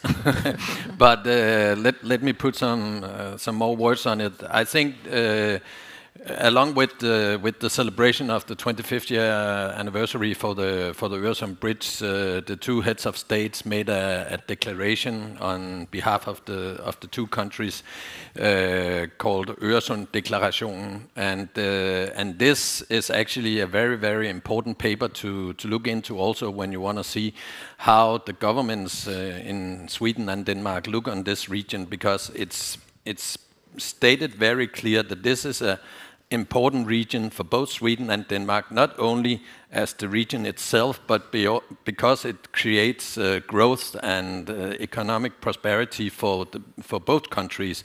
So this is the first thing. What is also stated in this declaration is that they will now take action to actually have some of the authorities to talk more with each other to solve some of the issues which are still here. And of course, our task is now to both go to the ministers and say we would like to see the words also come into action, but also, of course, to put the spotlight on this and say, okay, whether it's the labor authorities, Arbejdsformidlingen in Sweden, and STAR, as it's named in Denmark, saying, okay, you need to do more collaboration on the specific issue, and you need to see this as a common purpose to create a more integrated labor market. So, yeah, they should be more aware of the task they have and maybe have a clear mandate, or at least political spotlight also, whether they fulfill this declaration. And maybe also have a little bit more power over the finance ministers, because they seem to be one of the sort of common obstacles in all the countries. Going back to sort of Malin and very concrete matters, and you are running an Interreg project, coincidentally with us, called Cross-Border Commuting in Öresund with a focus on youth. Yes. And I mean, that is one challenge that you have identified, and now you try to address that. What is that project about? Well, I think 2 years ago we saw an analysis about young people commuting, and that has been decreasing a lot, from 17% down to 5 point something. So we thought about that and what our part of that can be. We don't have the resources within our own organization, so we were starting to look to Interreg and Interreg project, what we could do. So, and now since this summer, we have this project up and running, and it's in 3 parts. It's one part for research and analysis, and one part for digital communication, that's on the Danish side. And yes, they will go on TikTok, because we think there is where the young people are. And the third part is on our side, where we now have 2 employees that will focus on reaching out to the young people, to the young people who goes their last years of gymnasium, when they're 18, 19 years old, and for people who hasn't been able to find their way on the labor market in Sweden, but are still between 18 and 30 years old. And we will actually be very proactive to reach out to them and to provide them with information about the enormous possibilities they have living in this region. And so that is the main of the project. Perfect. And just sort of, I noticed that young people not only at TikTok, they're also here in the room. Yes. So yes, very nice. If you're interested, Malin is around, and they have an office down by Anna Lindhs in Malmö. Exactly. I'm going to ask you a final question for all the 3 of you, and you have about a minute each to reply. So what, in your opinion, is the most important cross-border obstacle to resolve in order to achieve Greater Copenhagen's vision of 30,000 commuters by 2030? And I will start with you, Anders. Well, I think I 1 minute. have to come back to what I've already said. It is the day-to-day laborious questions that a employer face when handling taxes, pensions, and social security, his or her social security. Yeah. Less than 1 minute. So you can give 30 seconds to Jan. Yeah. Well, at the current situation, I would point to another issue which we know when we talk with commuters, which actually are annoying for a lot of them, and one of the reasons why they might not take a job on the other side, and that is the Swedish border control, which means that every train coming from Denmark has to stop 6 to 7 minutes at Hylje. And I've had this task since August 2024. I will say I go at least once a week or twice a week. I've never experienced that there actually are any police making border controls with the trains. But this creates flaskhalser, I don't know the English word. Bottlenecks in the system, which reduces how many trains which it can actually commute, and it also creates insecurity. And when you talk to people, they say, well, if I can't be sure that I can actually get back and pick up my kid from kindergarten or something, I'm not sure I want to do this. So this is, and I would say in November, it's 10 years ago since the Swedish government forced border control at the first time. I understand that countries can have a need for controlling borders, but I think they should do it in another way, so it doesn't mean that we have these obstacles within the public commuting system. So get rid of that in the way they are doing it now. Perfect, thank you. And finally, Malin. 1 minute. Yes. Actually, 1.5. And I agree with you, of course. There are many border obstacles, but one we haven't talked about, and that is really putting up a stop sign for increasing and meeting the goals of the vision, is that third country citizens who lives in our area, they are actually blocked from the labor market, the common labor market. There are exceptions. Some of them can apply and get a work permit, but many of the people that we are talking about that would like to work in the service sector in Copenhagen or so on, they will never get this and that is because we in your EU we have this free mobility. And within the free mobility, there is regulations about third country citizens that if they have lived in Sweden for more than 5 years, they can ask for a permit to apply for jobs in other EU countries. But Denmark has opted out from this, so that's really a block. Yeah, that's really sad. And interestingly enough, at the Interreg Quest program, we have a project related to that area, Cross-Border Talent Bridge, who is about attracting and maintaining and facilitating people from third countries coming to Öresund and participate in the labor market. So thank you very much for having that project. And that's I think it's a good conclusion to this session. And I would like to thank you all in the panel for participating. It's been very enlightening for me. I've been working with these issues for 17 years, but you always learn more things when you meet intelligent people, which is a great pleasure. And I would like to thank you in the audience for being here. And I think that's about it. Thank you very much. Thank you. Thank you.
får Maja-Lisa gärna Sandra sen och fokusera på Maria. Ja.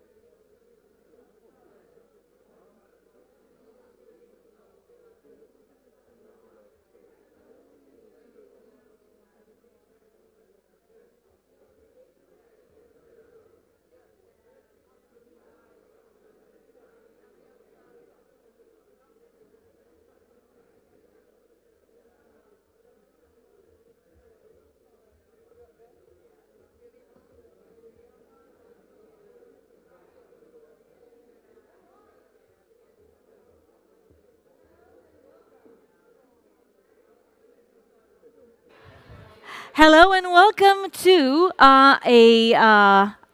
the first after lunch panel. I hope everyone enjoyed their lunch break and you are energized and full of interest for the upcoming quite short but very intensive panel discussion on the topic of Ukraine and the EU, navigating integration and Europe's future.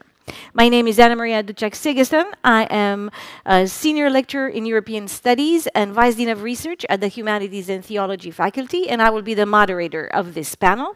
Together with me, I have the pleasure of discussing with distinguished guests. We start with Anna-Lena Laurén, who is a Swedish-Finnish journalist and award-winning author, widely recognized for her long-standing reporting on Russia, Ukraine, and Eastern Europe more generally. She used to be based in Moscow for many years as a correspondent for Hufvudstadsbladet and Dagens Nyheter. And she combines sharp analysis of geopolitics with human-centered storytelling. Her work offers rare insights into how everyday life in Ukraine and the wider region is perceived and sometimes misperceived through European media lenses. And I wanted to also say that Anna-Lena has a new book just out. It is in Swedish, so I will read the title in Swedish once I get to see it correctly. It is called... 2 seconds, so that this picture comes up properly on my phone that refuses to cooperate. But Anna-Lena, actually, you can say yourself, what is the title of your upcoming book? It's called Medan kriget pågår finns ingen försoning. Which means while the war is going on, there is no chance for reconciliation. And this is just out. Close to me, I have Eleonora Navselius, who is Associate Professor of Ethnology at Lund University, and her work explores cultural memory, nationalism, identity in Eastern Europe, but also in Ukraine specifically. She has published extensively on how contested historical narratives shape both local identities and cross-border relations. She draws on ethnographic and cultural analysis, and she highlights how Ukrainians and Europeans imagine one another and how these imaginaries may impact EU integration, which is something that we will talk a little bit more. And also with us is Tornike Metravelli, who is Senior Lecturer in European Studies and Sociology of Religions at Lund University. His work examines the interplay between religion, civil society, and politics in Eastern Europe and the post-Soviet space. He brings expertise in how religious institutions, grassroots activism, and questions of pluralism affect democratization and European integration. His perspective sheds light on societal and institutional dynamics most likely to shape Ukraine's path towards Europe. So, as you see, we have a very interesting and complementary panel.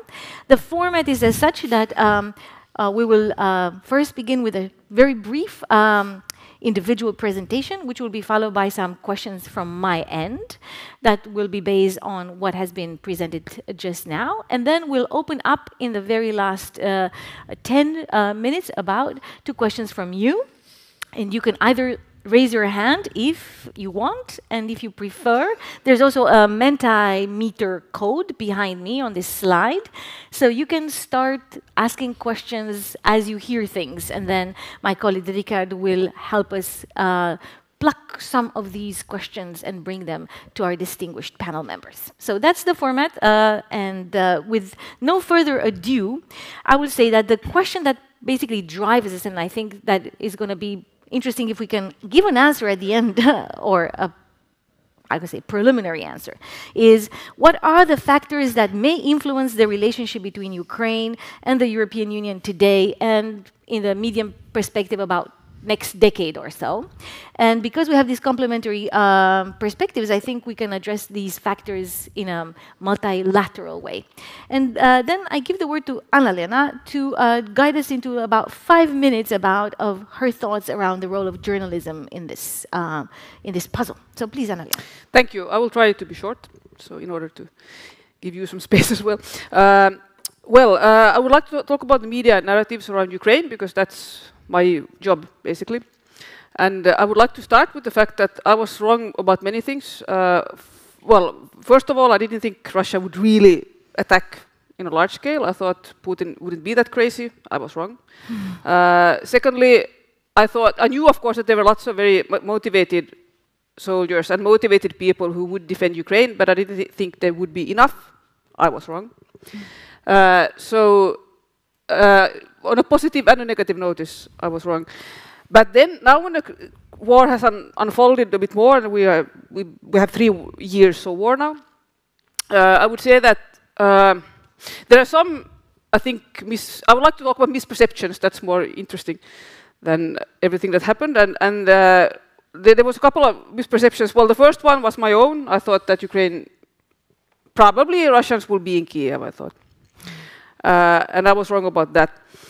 But then, I think all the West, we all were quite impressed, with all reason, with the Ukrainian courage and resistance. And at the beginning, Russians were doing quite badly, and they always do quite badly in Russia, because every time they start something, they never plan, and it's always a mess because of corruption, and because everybody's afraid of his bosses, and nobody asks questions, and nobody understands what's happening. And we forgot about that. So there was this, after Ukraine was able to push the Russians back from Kiev, and especially after they were able to push them back from Kharkiv region, there was a huge optimism that they can be pushed out altogether. And most of all, there was this idea that Russian army is nothing. Just they don't know what they're doing, just a bunch of alcoholics, prisoners. Ukraine will throw them out, and we will have the counter-offensive. That was in spring 23. And it was really funny, because a colleague of mine said that he's not reporting about Ukraine in general, but he's reporting about other things, but he said, they will send me back for the counter-offensive in summer, he said. And I was like, this must be the first, usually if you have a commander who commands wars, he doesn't tell in general, to everybody else what I'm going to do. So it sounded a bit strange to me. But anyway, this counter-offensive, which was very much horsed by all the media, and also by the Ukrainian government, of course, because they needed weapons. This is the problem in Ukraine, that the Ukrainian government all the time, in order to get weapons, has to show that they are doing something, that they are some sort of success. Which means that Bakhmut, for example, a lot of Ukrainian soldiers died in Bakhmut for no actual reason, because it was impossible to hold. But Zelensky was afraid that he didn't want to have this failure, because it's bad for the image. It's bad. It's also a question about Ukraine's existence, because Ukraine needs weapons. That's one example. And the other example was this idea that a counter-offensive, which is tooted out to everyone, and all the plans are discussed everywhere, against the world's second army will surely be successful. Very strange, but that's what the Western press thought, and it didn't. And of course, it didn't unfold that way. So there was underestimation of Ukraine, and there was also underestimation of Russia. When it comes with regard to, I lived in Kiev for a year, and I've been there a lot before and after.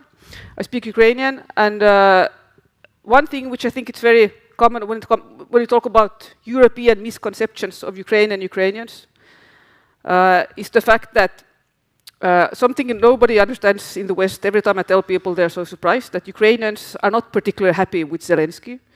Ukrainians are absolutely the most critical of all towards their own politicians. Ukrainians are used to always criticizing the people they elect, always saying they're no good. But it's not only just a reflex, they actually have good reason for it. Ukrainians are extremely aware of all the corruption and the problems of their own leadership. And several Ukrainian investigative journalists have told me that they think that the EU, this negotiation process between the EU and Ukraine, there is a risk that the EU is looking through its fingers with several serious problems of corruption in Ukraine because of political reasons. And that's not a good thing for Ukraine, because they say our decision makers and know this, so they're not working as hard as they should be in order to root out corruption. So in general, I think it would be, and same thing goes for the situation at the front. What I was always told by Ukrainian soldiers, don't underestimate the Russians. So people in Ukraine have a lot more, I would say, concrete view, and they know how things actually are. So it's very important as journalists to be there and to talk to them. Thank you so much, and thank you for sticking to time. Then let's talk to Eleonora and about this more identity and cultural memory aspects. What is your take about their role into this dynamic? Yes, Anna-Lena has already touched upon many important issues, and to that I would like to add a little bit like softer focus. It seems to me that one of the misconceptions that still play the role in relationship between Ukrainians, Ukraine and the EU and EU citizens is basically a very deep-sitting resistance or kind of misunderstanding of the idea that Ukrainians are, that there exists a kind of Ukrainian distinctiveness. Of course, in the EU, no one probably except of very radical sectors of political spectrum, the kind of everyone would agree that Ukraine has right for sovereignty. It's a sovereign state, it's an independent state, it's a national state. But somehow there is a kind of a lot of hesitation in the back of many people's head, like, okay, how different are they from Russians? Who are these Ukrainians? Why didn't we know about them for so long? They can speak Russian, they have some Ukrainian language, and kind of they have sometimes Russian-sounding family names, sometimes Polish-sounding names. A kind of, where are they? And somehow this leads us to the key issue that, as you know pretty well, Ukraine has not existed as a political entity. It didn't have the long story of statehood, as we know pretty well. It used to be a land, a region, a country, a kind of ethnographic zone, whatever, under the roof or as a part of different empires, then nation states. So somehow this is this kind of fluidity and all the time position of like being in the epicenter of events, but at the same time on mental borderland somewhere, and the mental periphery for many people. This is something that still works again. Many things, but on the other hand, the question also pops up. But why, despite all this history of statelessness and the history of dispersion between different political entities, why Ukrainians still exist? Why they insist on existence? And here, probably, like it's time to introduce this into the equation. This issue of cultural memory, because although Ukrainians throughout this like centuries of existence as a kind of cultural community, religious community, historical community, they didn't have time, didn't have an opportunity to assemble their own historical narrative, their own historical, you know, kind of like, yes, grand narrative. Still, they all the time had this so-called background culture somewhere, and they still had a lot of cultural memories about Cossack time, about struggles against Poles, about against Ottomans, against Russians, against many other well neighbors and enemies and whatever. So somehow this cultural memories supported this kind of sense of distinctiveness, and that is something that, so to speak, well, it's exploded simply with the beginning of the wide-scale invasion. This idea that we are distinct. It's not kind of, we are comparable, we are maybe not absolutely unique, but we are distinct. So.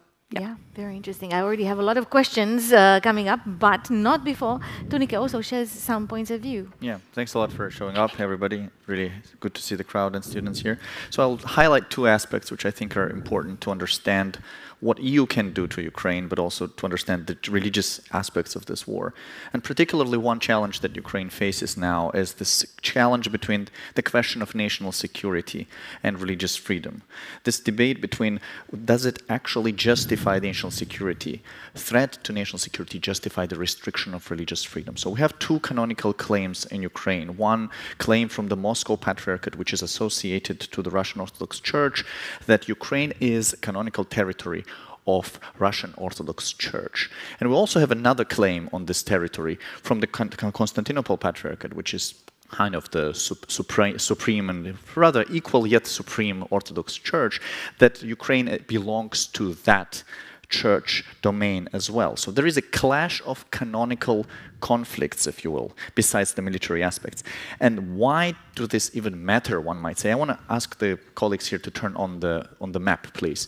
So what I think is important is to understand why canonical territoriality matter, is to understand how Putin functions, how Russian regime functions as a regime. For maintaining legitimacy, Putin's regime needs crisis, but this crisis should not get out of control. So there is a sense of managed crisis. And here we see the canonical map of the Russian Orthodox Church.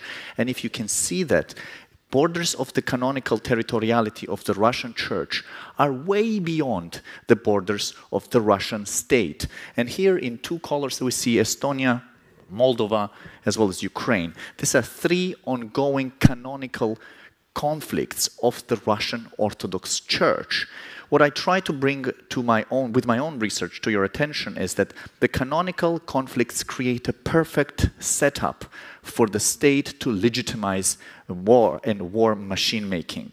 And I think that's one of the key misperceptions, continuing the question of misperceptions, that we have both in the scholarly and policy world. Why do these maps matter? Because they create the cosmologies and they create the geographies for the political regime that sustains its existence based on crisis. And I think that's one of the sort of the political stories. And you can see clearly, I'm not selling you the point that, well, the next war will be in Moldova or Estonia, but both of them are canonically disputed territories. Both of them have Russian Orthodox Church claiming that it belongs to them. It used to be the pattern that Kremlin army comes as a kind of a backup to the church's claims. Whether it will happen or not is a very speculative question. But so what challenges does Ukraine have? Again, how to deal with this kind of paradox, how to deal with the idea of religious freedom and national security. And Ukraine has done so, that they basically banned the Russian Orthodox Church's organization representation in Ukraine in some form due to the national security concerns. There were questions about to what extent that reflects the EU trajectory of Ukraine. How would it impact religious freedom? To what extent this is reasonable strategic choice? So these were the kind of the policy conversations there as well. So I think what EU can do to address these challenges. On the one hand, this is a highly geopolitical matter, and then there again, we can speak about the leverage. But on the other hand, working with faith-based organizations And attempting the accountability, I think, is seemingly the most optimal strategy, given that EU stakes are pretty high. Religious freedom is vital. But again, I'm just bringing to your attention that pay attention to religion and pay attention to churches, and then the sort of we can negotiate about the policy afterwards later on. Thank you. I'll stop here. Very exciting and very interesting map indeed. Thank you so much for these introductory thoughts. I'm already picking up on some themes, and one of the things that I'm curious to hear more about is this idea that you exemplified with your specific news angle, but I think that Eleonora also brought up, which is this idea of culture of difference, like the difference we are Ukrainians. Is this something that obviously has existed for a while, but is this something that has been prodded by external conflict? In other words, is, for example, reporting about the wars and conflicts kind of contributed to this perception of them, the Ukrainians, I meant, being different, and then this desire, maybe, Tonike, to separate themselves from the canonical shadow of the Kremlin church? I don't know in which order you want to start, but Anna-Lena, maybe you want to... I could just, in short, well, it's interesting, yeah, because I think one could say, of course, this strong Ukrainian identity has always existed within Ukraine, but it was a lot more pronounced in the West.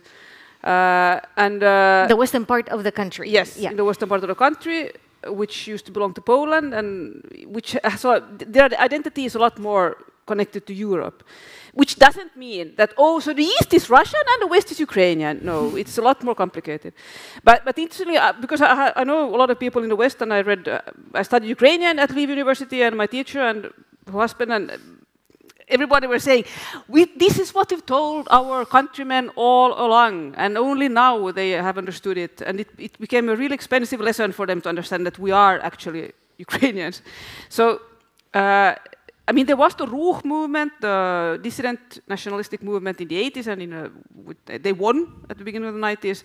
There has always been this stream of self-identity very strong, but it's been fluctuating in the country, and it depends on whom you talk to. But it's very important to understand that once again I want to stress that I met so many people who speak Russian as their mother tongue, and they are completely Russian-speaking, and they speak Russian to their children, and they still feel absolutely Ukrainian. It's not a question about, it's not language which defies your identity. Thank you. Yeah, Eleonora? Yeah, I think I have so many different thoughts about that. But basically, I was thinking about one very interesting issue, that Ukrainians know a lot about Europe, but Europe does not know that much about Ukrainians. This is a kind of, interesting equation with a complication, because when Ukrainians come to Europe, it's very difficult for them, at least I know from my own experience, from experience of my friends and colleagues, it's very difficult for them to distinguish themselves in Europe. Like, where is this Ukrainian trace? Where are we? Like, what have we left? Like, where can we find us? And usually people look through many things, and kind of they do not recognize that, for example, Kolchitsky Gasse in Vienna, it's about Ukraine. So Balalaika is not about Ukraine. That many other things kind of can be diffracted and can be kind of read through Ukrainian eyes, even in Sweden, of course. Especially in Sweden, I think, considering this, Poltava and many other things. But basically, this is time, I think, for many Ukrainians to realize that they are in Europe, they have left the trace, but these traces have to be somehow read through or decoded through diffracting probably some Soviet traces, Russian, Polish, Jewish, other people's traces, because somehow there is a vector that points to Ukraine as a territory, to Ukrainianness as a kind of political idea, to Ukrainian culture, Ukrainian language. And actually here, talking about Sweden and Ukraine, actually, of course, the first thing that pops up in your head, it's Poltava, it's Mazepa, it's a very famous king whose name we know. And somehow what we know about Charles XII? Of course, we know a lot about who he was, but who was Mazeppa? And this is a question. It's a question for everyone. Kind of for Swedes, usually it's a kind of it's a kind of person in this, you know, Cossack hat and kind of Cossack mustache. But who? This was a person actually who was educated in Jesuit collegium in Warsaw, who was educated in Italy and France and Netherlands, spoke many languages, and somehow he had very interesting idea that he brought to Charles XII. On the eve of this Poltava battle. The idea was a kind of parity of this union between Ukraine as a kind of political entity and Charles as like representatives of like Swedish Empire. So somehow the idea was that we are equals in this kind of relationship. We do not want to be just you know, clients. We do not want to be definitely serfs, like it would be in Russia, because this is the different kind of relationship. You are served to the Tsar. You do not have your own agency as a client, so to speak. And here there came the suggestion of more or less kind of parity, political parity. Of course, Mazeppa and Charles XII were defeated, and somehow this idea was shuffled under the rug. But still, it was one of these probably first interesting suggestions that were brought the table politically, and it was put on, so to speak, on European table. Do something about this. We want to be equals. We want to be kind of, you know, we want to have this relation of parity. And this is something that still saturates the Ukrainian political thought throughout many decades and centuries. Kind of, it's not only idea of sovereignty; it's idea of parity in sovereignty, and this is important. I totally agree with this historical perspective, and the Swedish role in this also seems to be evoked occasionally in current discourses. Yes. Yeah, I'll try to squeeze in again the religion side of this story, not to oversell it too much. But I think Ukrainian pluralism is a very unique asset. Ukrainian religious field, as Ukraine was before the war, Ukraine was kind of America of Europe when it comes to the religious market theories. There were thousands, tens of thousands of religious organizations registered with one of the most liberal legal setup. And that, I think, is under question with this ban to the Russian Orthodox Church, which might be both counterproductive policy-wise. Can you explain what this ban is? Because maybe not everyone... So this ban basically bans the activities of the organization that is connected to the enemy, in this case, the Russian regime. So basically, Russian Orthodox Church is defined as a kind of the direct pillar of the Russian Orthodox Church in Ukraine. And because this church in Ukraine have never fully kind of disenchanted itself from this church, the state decided to categorize it as such. My own research throughout 117 settlements in Ukraine showed that many Ukrainians who were part and belonging to this church didn't fully know they actually were going to the Russian Orthodox Church because they liked the priest, because they liked the ecosystem around. So the ethnic attachment or ethno-religious attachment was not a thing before the war. The war was a game changer, and obviously that shifted the paradigm. But I think the key to realize, both for the EU and for the obviously, it's easy to judge from, you know, sort of the big picture from the comfortable seat here in Lund. But the key question to negotiate will be, at what stake, what is the stake of pluralism in Ukraine's assertion to the EU? Does it worth challenging in the name of national security? And if you look at the persecutions, for example, for the Public Prosecutor's Office, persecutions of the clerics associated with treason and counterintelligence, it's in a few hundreds. So it's not out of 12,000 parishes of the Russian Orthodox Church. We see a slightly not statistically significant collaborative spirit, if you will. But yet again, I'm not here to defend the Russian Orthodox Church's position at all. I'm here to defend Ukraine's default pluralism, which I think is one of the greatest assets of this country. And for the statistical reasons, basically to give you the gist of what is happening, 12,000 parishes, roughly 12 to 11,000 parishes of the Russian Orthodox Church are still registered in Ukraine. That doesn't necessarily translate into the affiliation. Because of the war, the affiliation of this church dropped significantly. So Orthodox Church of Ukraine, which is the sort of the local church, has considerably more popularity than the Russian Orthodox Church of Moscow Patriarchate.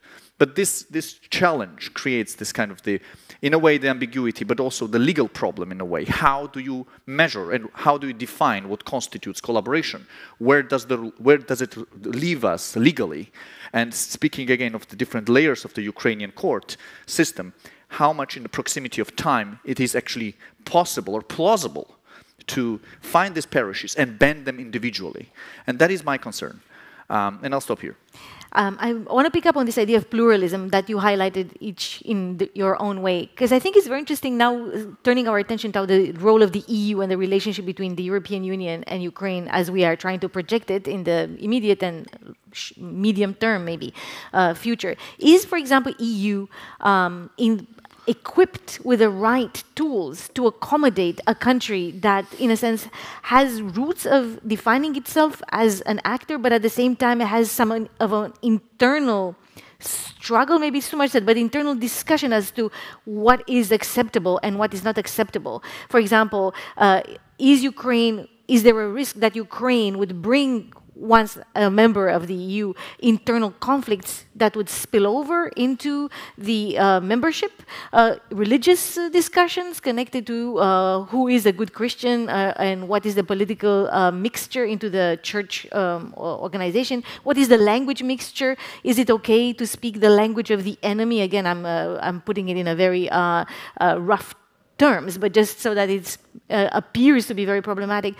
In which way the historical legacy of statelessness, but also asserted statehood, can be carried when you are already belonging to something bigger than the state, right? If you fought very hard to become your own state and promote this kind of national vision of what a state is, what Ukraine is, would it be suitable then to kind of merge yourself into a grander, not quite federation, but not quite a state thing either, right? So these are the questions that I think are quite interesting to problematize. And again, it's something that maybe we're not talking about right now because of the war, but I think they're quite important to chart the relationship between Ukraine and the EU in the future. Who wants to pick it up?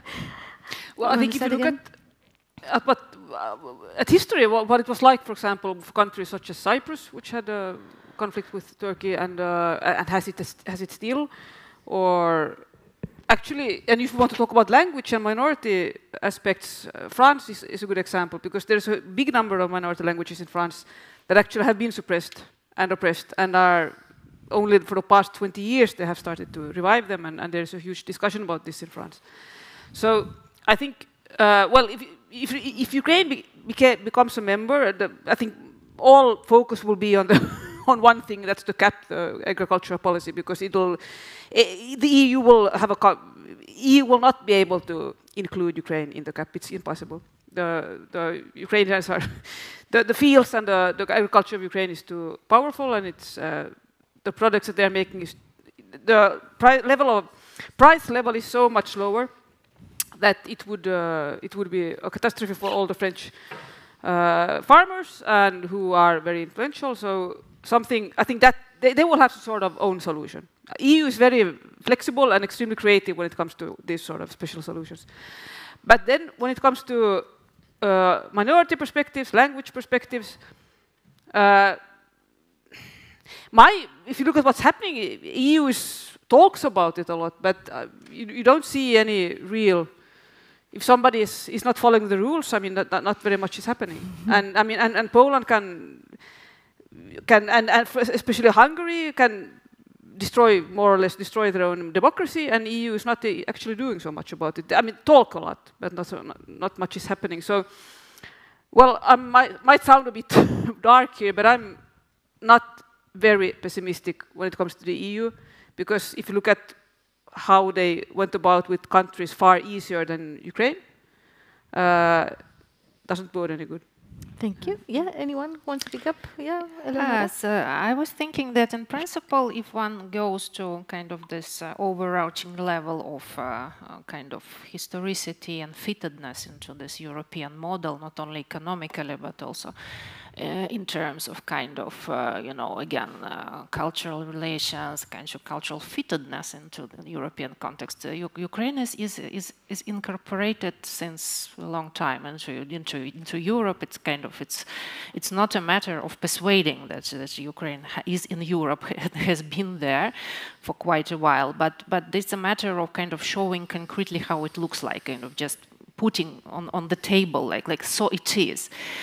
Somehow there are converging, many converging visions of the future development of some kind of destiny, both in Europe and the EU. And for Ukrainians, I think they at that moment they would be absolutely happy to support the image of a kind of anti-morale as a kind of security belt against Russian aggression, somehow maybe not against some more benevolent Russian influence, but definitely belt against Russian aggression.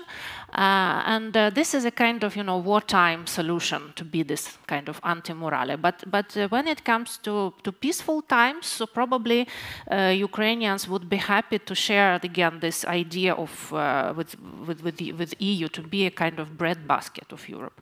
It's still kind of honorable image. It's a positive image. It implies closeness to the land, kind of its productivity, its richness, and kind of So it's okay to be a breadbasket of Europe and even the world if you want.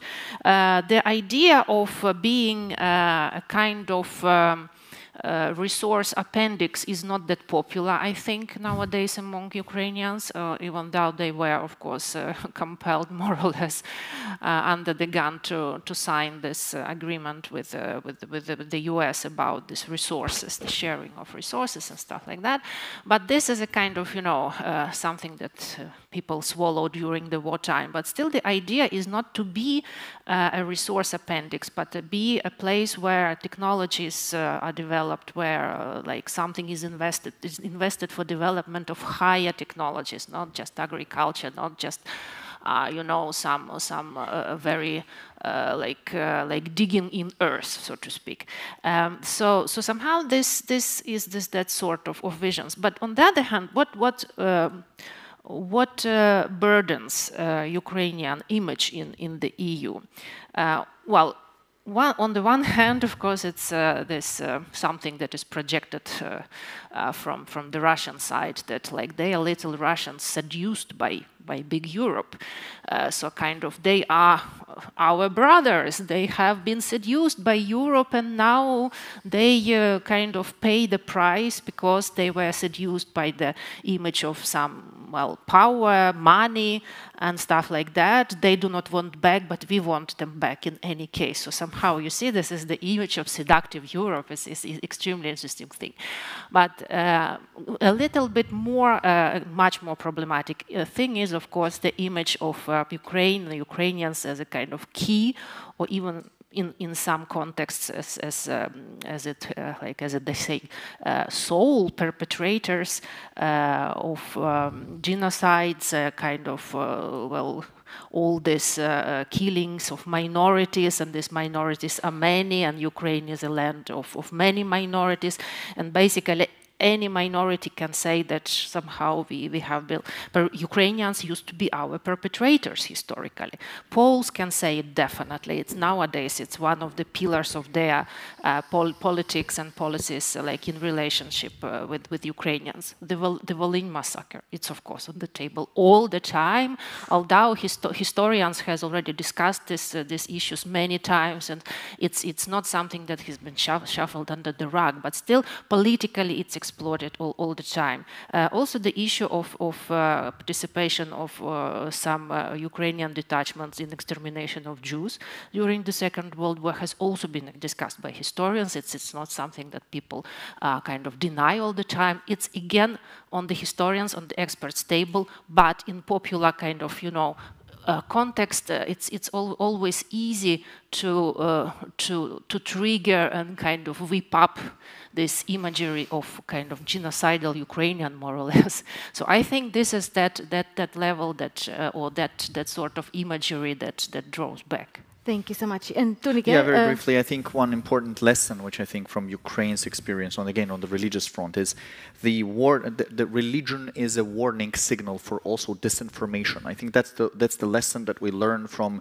the idea of Russian world, advocated by the Russian Orthodox Church, the misperceptions and production of different cosmologies about what constitutes civilization. These were misinformation tools used by Kremlin with the hands of the Russian Orthodox Church.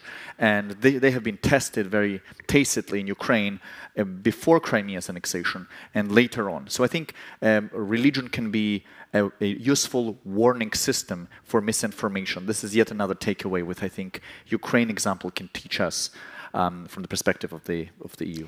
Excellent. Thank you so much. We have very few minutes, but nevertheless some minutes for questions. So let me see if anyone present in the room wants to speak up before we check the Mentimeter. But let's see if there's anyone who wants to ask a question live and in person.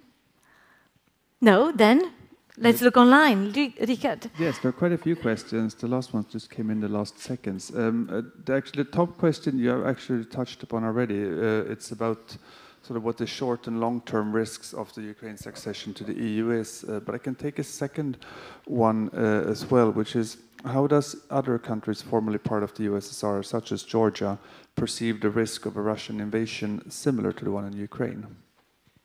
Maybe, Tunika, you can respond very quickly to this, so maybe we have time also for another question if we're efficient. Yeah, the polls show that the perception of threat is among top 5 priorities for the ordinary Georgians. Different surveys show different elasticity of this threat, but it is there. It's not the main threat. It's not perceived as the main problem as well in social issues. But I think the Ukraine example consolidated some protests in Georgia in some form. I'm not going to drop into that particular part, not to be carried away.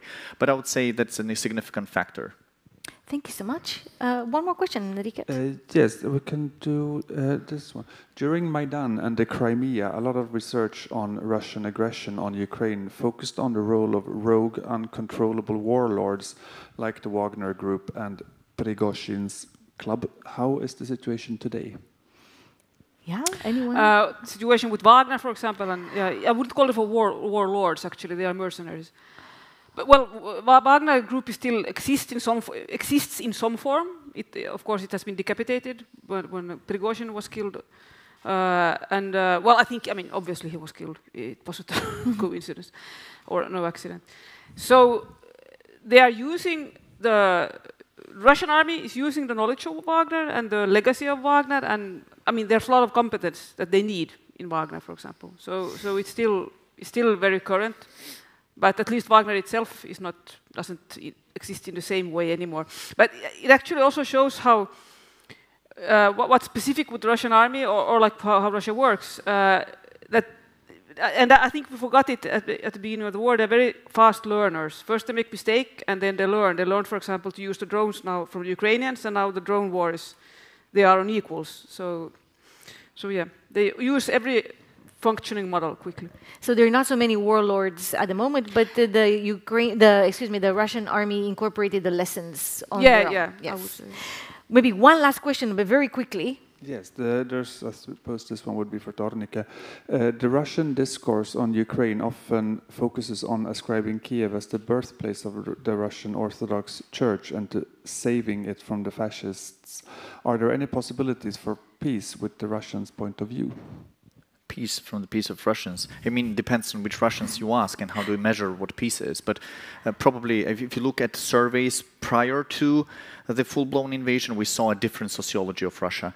Today, the sociology of Russia is not in the form which we call sociology. It's very difficult to actually measure public opinion in Russia. So we don't really know what these numbers represent due to the totalitarian nature of the state's regime.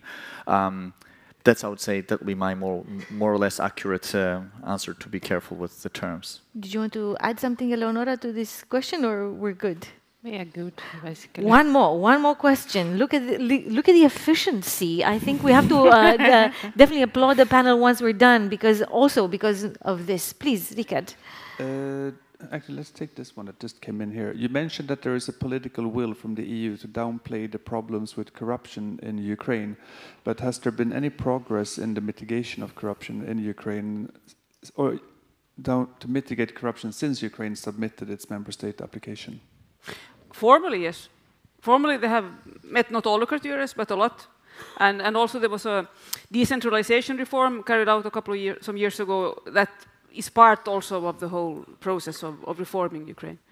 But in practical life, and if you look at, for example, the army and how it works, unfortunately, the problem is still very serious. And it's always. I very often get it from EU, from people working for the EU or with the membership, that you shouldn't exaggerate the corruption problem of Ukraine, that it's also part of the Russian narrative, and which I think is really an intellectual argument. Because if you talk to any Ukrainian living in the country, they know exactly what it's all about, that it's not about a Russian narrative, it's about speaking about things how they are. But yeah, recently in mid-July, as if you followed the developments, there was a kind of turbulence when anti-corruption committee or anti-corruption entity was kind of there was an effort to circumvent its work. Somehow there was a kind of, it was perceived by the civil society, by Ukrainians, as a kind of attack on this institution of anti-corruption, as a kind of direct threat for the plans of Ukraine to follow the European EU roadmap and fill this like clusters. And so somehow this immediate protests erupted, and this law kind of suggestion was withdrawn immediately because of the protests, so kind of signals from the EU. So there is some form of effect.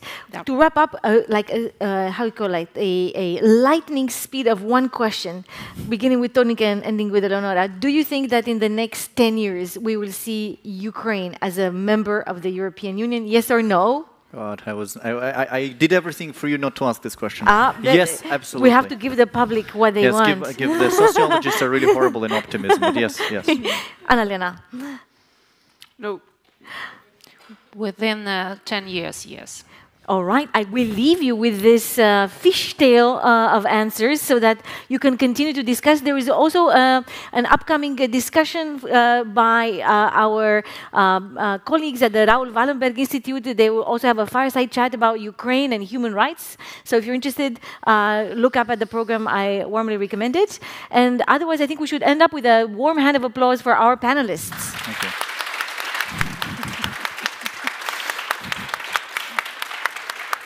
Thank you so much. Thank you so much, and thank you for attending our session.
Light.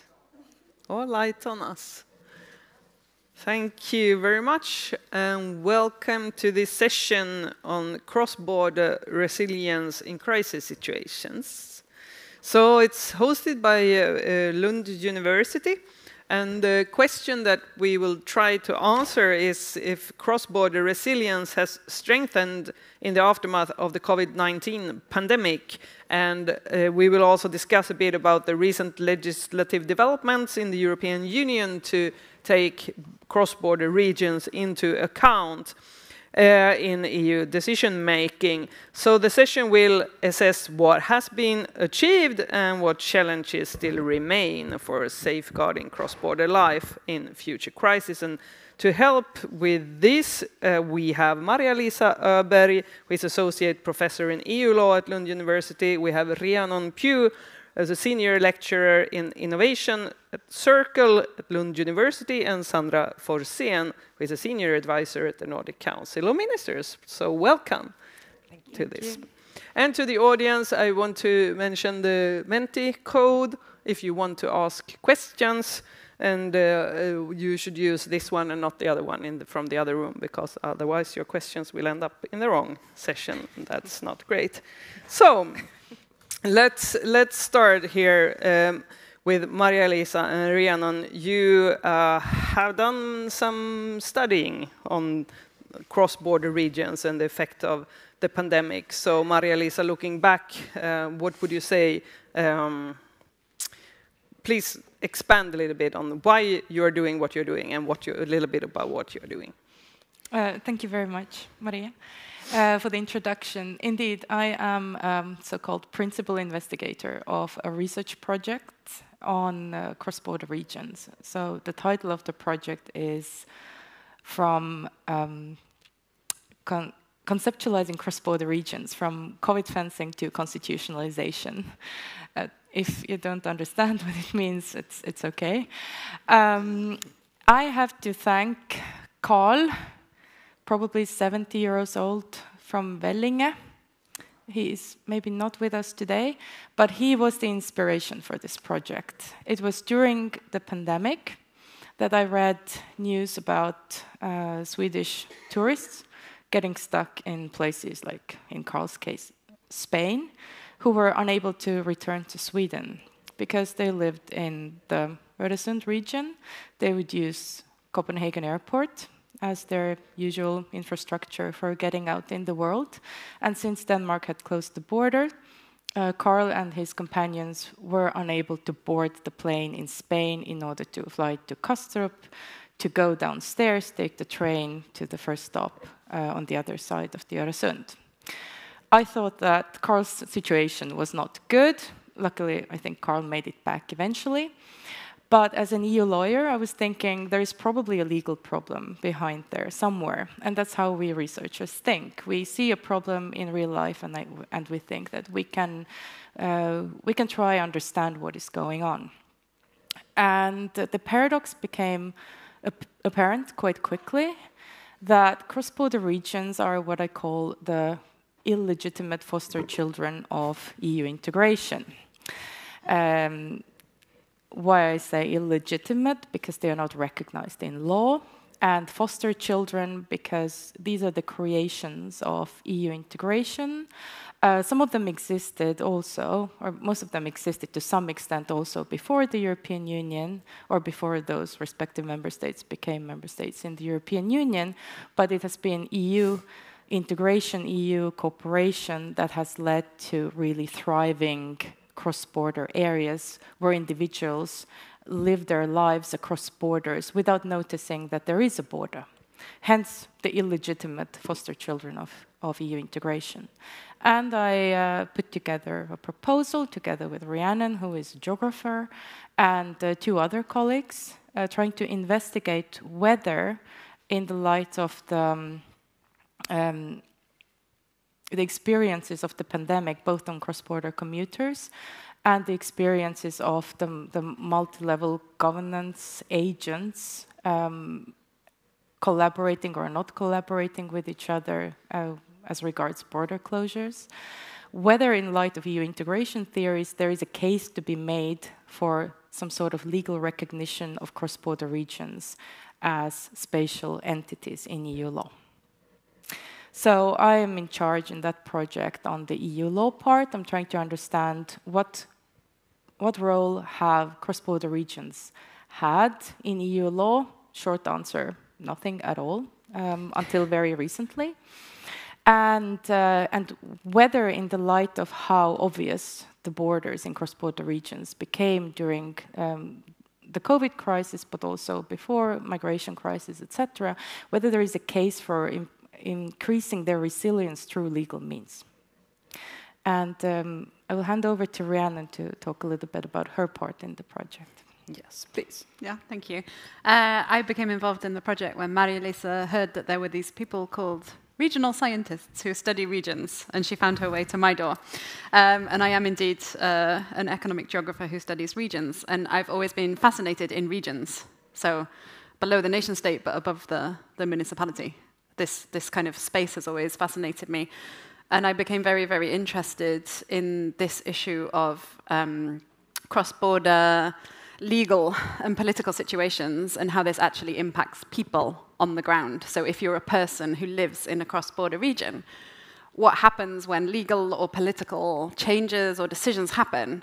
How does your daily life actually get affected? So I'm in charge of one part of the study, which involves actually talking to people who are cross-border commuters and trying to understand how were they impacted when border closure happened. In this case, we're looking at the COVID border closures, but it could in principle be any kind of crisis that leads to a border closure.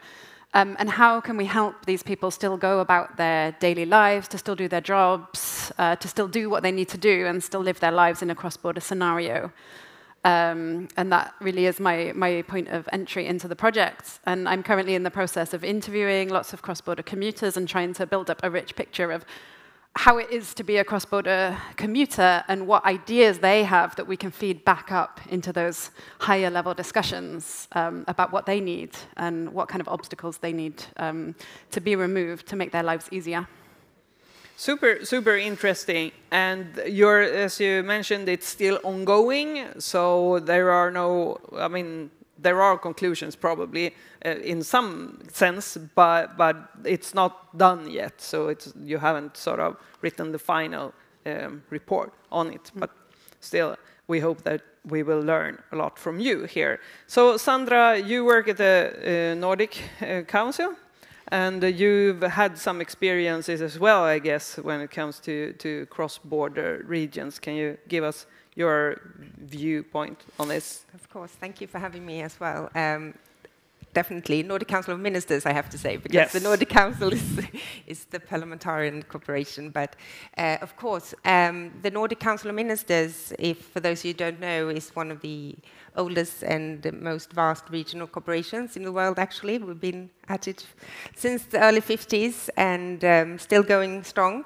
And during the pandemic, we were quite active in regard to, just as Rhiannon just told you about, trying to figure out how were the people affected, how were the businesses affected, living in cross-border region, on a daily basis, not thinking about the fact that they are living in a border region, just, living their life more or less. And then the crisis came and hell broke loose, you could say, for those people, living the cross-border life. And we have a Freedom of Movement Council within the Nordic Corporation it's an independent body that has the mission to make sure that it's supposed to be easy to live and work, start a business on the other side of the border within the Nordic region, or have a family across the border and so on. And they've been doing this for about, well,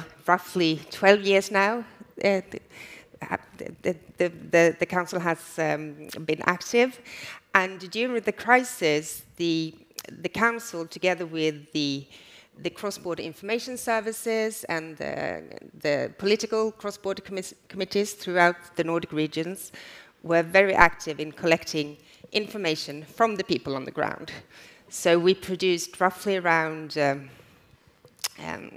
20 reports that were fed up to the governments and to the national level, making sure that they knew what was going on the regional level, more or less. And I think we identified roughly around 120 new obstacles just during the period of 2 years, which is quite a lot, actually. Yeah. Definitely. So going back to you, Maria-Lisa, if we look at this, why did EU law offer so little protection for cross-border commuters when countries close their borders? So can you pinpoint, like, what is the problem, really, from a law perspective? Yes, the problem is what I mentioned earlier, that there is nothing in relation to cross-border regions. This is the simple answer. Now, to perhaps clarify a little bit, what does EU law provide, what we are used to, what makes cross-border regions thrive, is the free movement. So the free movement of goods, people, services, and capital. Well, mainly the first three of them. It is the free movement, if it works well, that makes us able to go work on the other side of the border, go study, find cheaper products in shops, or go to concerts that don't come to our side of a cross-border region, for example. So this makes cross-border regions thrive. They are economically thriving. They are thriving culturally, socially, etc.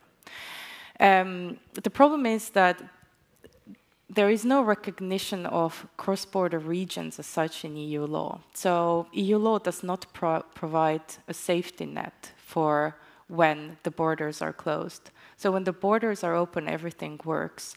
But if the member states unilaterally close the border, and we talk of border closures, but it does not need to be a sort of a physical block on the border. It can also be various sort of measures that make crossing the border more difficult or less attractive for people. So the threshold is quite low to identify something as a border obstacle. It can be a requirement to provide a vaccination certificate or a test result that you're negatively tested or something like this.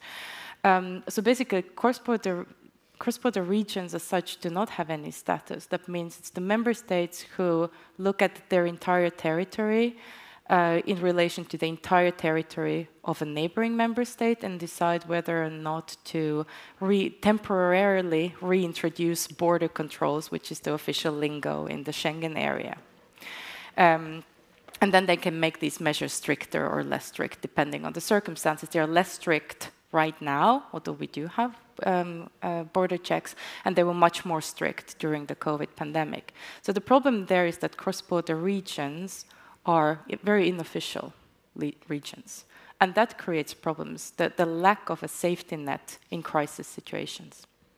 So, Rhiannon, can you tell us a little bit about the concrete results? What did these border closures mean for the everyday life from an economic and social perspective? So I think the first thing to say is that the border closure and the way in which it happened, you probably will remember back to this time, March, when all these closures started to happen. It happened in quite a fast way. Decisions were being made quite quickly, often at the national level. And people were finding out about them perhaps through a news article or a press conference that they saw.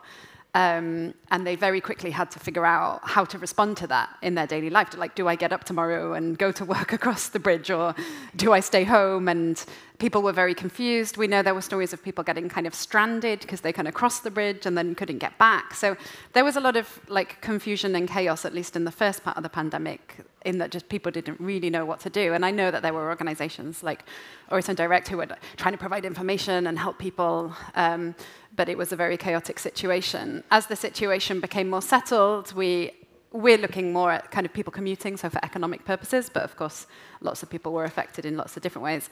But you kind of get these kind of two distinct groups of people who still needed to navigate the border crossing because they had to physically be in their workplace. So this would, of course, be people who work in like elderly care or schools or hospital, places. And then there were those workers who could stay at home and do their job digitally. So they had different challenges. The ones who had to physically get across the border had to deal with new checks coming in, like at Kastrup. They had to deal with the decision that I believe, if I'm correct, came from the Danish side, which was to reduce the number of seats on the trains by 50%. So they had these kind of physical things that they had to try and take care of in order to cross the border. And then for the people who were working at home, it was more administrative issues. So suddenly things like their social security and their tax situation was thrown into disarray because their situation was kind of based on that they work at least half of their time in Denmark. Yeah. So suddenly they found themselves ineligible for social security. And so there was a lot of sort of regulatory issues that also impacted the people that didn't have to cross the border.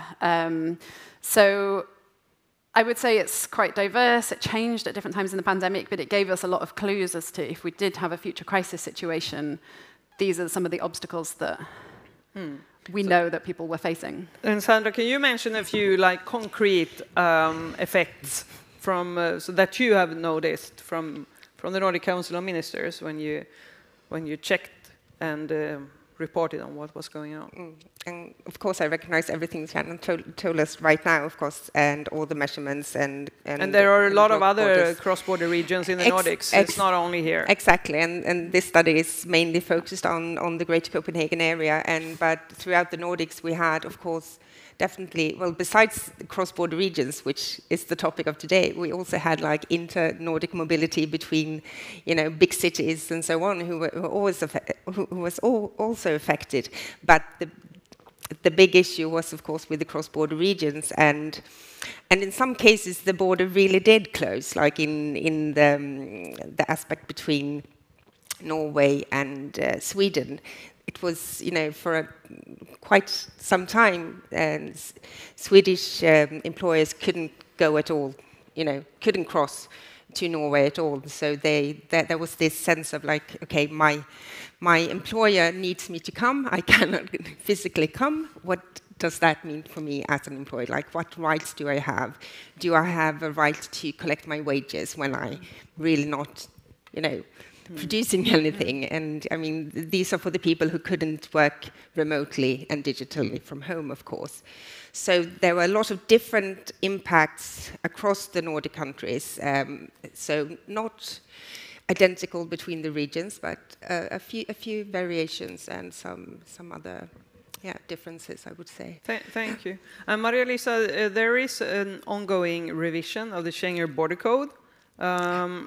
Or was it already decided? It was already. It has already entered into force. And some Commission guidance that relates to this topic. Do you think that this will mean we are better prepared now, or could the same problems appear again? And can you tell us a little bit about the revisions? Because I guess nobody, or some people here might not know everything about it, like me.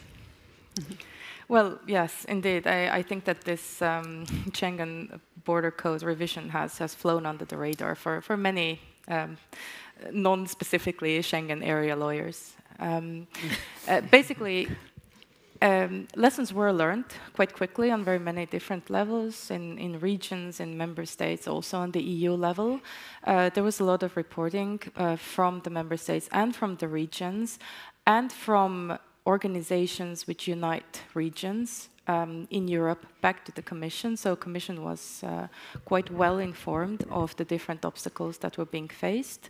And solutions were sought after. So what the member states in the Council have agreed upon has been an amended Schengen Borders Code. And this only concerns Schengen area and the reintroduction of temporary border controls, the particular provision that is of interest for us. But I would say within the realm of the research questions that we are dealing with, it is huge. Namely that there is now for the first time an explicit mention of cross-border regions in EU law in an operative sense. There is another mention in the Treaty on the Functioning of European Union, which is, I believe, Article 174, which says that cross-border regions are important and shall be considered in EU policies. But this is the amended Schengen Borders Code offers a more operationalist. Okay, I'm not able to say. A better provision.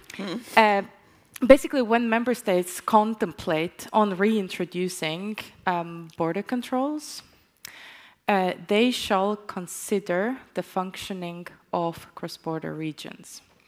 This is revolutionary because it gives a certain status to cross-border regions which are subnational entities, and they are subnational entities which do not have a particular administrative status among the member states because they are cross-border in nature. So Öresund region as such is mainly a political formation. It doesn't have a legal status of its own. So in practical terms, what does this provision mean? It means that there was a deadline, 11th of January this year, by which the member states, all member states of the Union, which were Schengen, which belonged to the Schengen area, had to submit a list of those territories within, no, of those regions within their territory which they consider cross-border regions. It took some time before all member states had done that, not all met that deadline, but a list was published in August. And we've had a look at that list. Denmark has not submitted theirs yet, which is too bad. We cannot see what they have suggested on their side. Sweden, for example, in relation to Öresund region, has proposed the municipalities of Helsingborg, Malmö, and Ystad. Now, there are different definitions probably of what the Öresund region can be geographically. We might maybe want to consider Lund municipality as part of the Öresund region. So it has formally not been proposed as one of these. But what it means that basically the proof will be in the pudding what effect this has, and the pudding will be the next crisis. We will see in the next crisis what effect this particular provision will have, whether the member states will consider the effect of their contemplated border closure on the everyday life that people live in a cross-border region or not. It doesn't sound like in my ear super revolutionary that they have to consider the situation before they make a decision that should have been done earlier as well, you could imagine. But I guess when it's in the rules, then probably it will happen a little bit more than before, at least. I would say it is very interesting academically, and that's how academics can blow things out of proportion. Because they are mentioned. Yeah. And, yeah. But the practical effect might be smaller, because a lot of sort of political solutions that will be found to problems will happen ad hoc without an EU law provision. So, Rhiannon, if there was another crisis tomorrow, what do you think individuals and employers as well in the border regions would need most to stay resilient? So the individuals we speak to have very clear answers to this question when we ask them. So probably there's quite a lot of cross-border commuters in the room, and as they will probably know, they all have their very clear list of things that will make my life easier.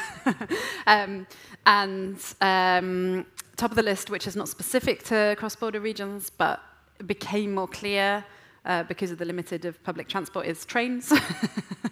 Everybody wants improvement in the train services. Some things that people want are starting to come to fruition. So there's recently been a new tax agreement. A lot of people talk about sort of taxes and regulations being super problematic if you work across the border. So we can see some positive steps in that direction. And they also want better, more harmonized, more timely information.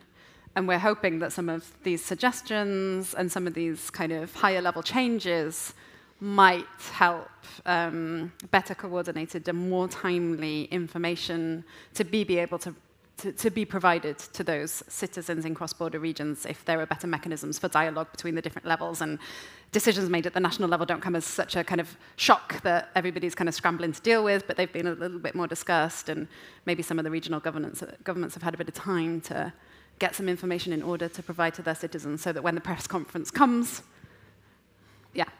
they're ready to provide the correct information. So I think we can see some elements of what people want starting to come to fruition, which we could look at if we wanted to as a positive outcome of the whole COVID scenario, because it highlighted a lot of issues that were already there. It's just it brought them to light in a more crystallized way, which meant that there was more impetus then to kind of act on them. But it's probably something that we needed to improve the functioning of cross-border regions with or without the crisis. Thank you. And Sandra, from the Nordic Council Ministers' perspective, what role can this regional cooperation play then alongside the EU law to keep the borders open for commuters in these situations? Good question, and a hard question as well. But since the Nordic cooperation is, as you can hear, a cooperation, so we don't have any, legislative power and so on. But it's based upon dialogue and transparency and communication and so on and so on. And actually, back in 2022, before the EU border code came, so to speak, because it was in 2024, it was the amendment entered into force. It was amendment 2024, yeah. So in 2022, actually, the ministers of cooperation, who's in charge of the Nordic cooperation, the Nordic Council Ministers, they made a declaration about Nordic cooperation in time of crisis, in the aftermath of the pandemic and the way that cross-border regions were affected and so on. And in this declaration, they emphasize the need of, dialogue and communication and just, a willingness to protect the border regions more and those who live and work and contribute to the growth in the border regions, of course. So there's a political declaration, which is not legally binding, though. So that's the next thing, since we're a corporation. So it's, we work a lot with soft power, so to speak. But this declaration still says something important in the way that it does put some kind of moral and political context and an expectation from the people, on the ground, and at least from my point of view, and the thing I work with when it comes to freedom of movement and the Freedom of Movement Council, this is something that we are going to pursue if they don't, during the next crisis. If this is something they don't do, if they don't pick up the phone and talk to each other and at least have some kind of dialogue with the cross-border regions, this is something that we will follow up on, of course. But the EU level here is more, you have a legal instrument which is, more effective. So I think they kind of combined. They could be quite strong, I hope, together, yeah? So it's going to be interesting to see how it works in the next crisis. Who knows? Because we don't know until, it's hands-on. Yeah. I mean, it's easy to understand in a way that it's difficult when you have the national sovereignty and everything, that you would take always these regions into account. But Maria-Lisa, would you like to say something about what's, like, for real, the obstacles, for the politician, for the policymakers? What are the obstacles? Why do they not, for example, say that you not only have to consider these, but you need to actually act on the cross-border regions being able to function or something like that? What's for real behind it that makes it so difficult? Well, firstly, what we need is, what cross-border regions need in situations of crisis is at least coordination by the national governments, so that they would consider the interests of cross-border regions, not only the country as a whole specifically. So consultation, especially if it's mediated by the Commission, which is already a mechanism that is in place, but it's all about the efficiency of using it and what the results of it are. Then the biggest obstacle is what I touched upon slightly before, the fact that cross-border regions are shared spaces. So basically the biggest obstacles to safeguarding or the resilience of cross-border regions is the same dilemma of EU integration, mutual trust between the member states, even if they are neighbors. How do you trust a neighbor enough that you would really consider the interests of a region where half of it actually belongs to the territory of the other country? So it's about national sovereignty.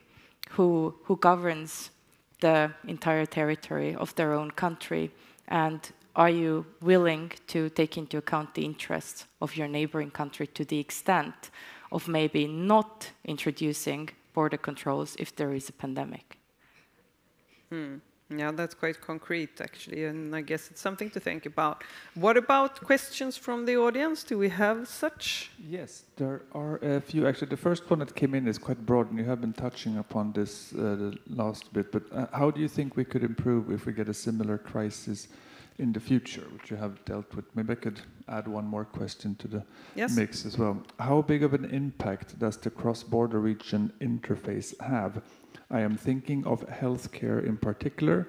Can it complicate things like with IT solutions? Did you understand the What was the question, or last do you thing? want to hear it again? So how big of an impact does cross-border region interfaces have? And the person is thinking of healthcare in particular, and whether healthcare can complicate things, for example, the IT solutions. IT solutions, yes. So who would like to comment on one of these questions? Yeah, I can. Rihanna? You too, okay. All right. Go on.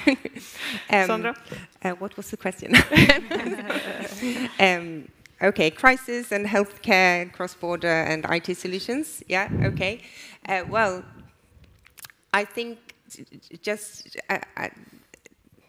connecting to the last thing that you said as well about coordination and transparency and so on, I think that, well, from my point of view and the Nordic Council ministers, the Nordic cooperation can provide like a structure within which we can have that dialogue and coordination, which I really hope will be during the next crisis.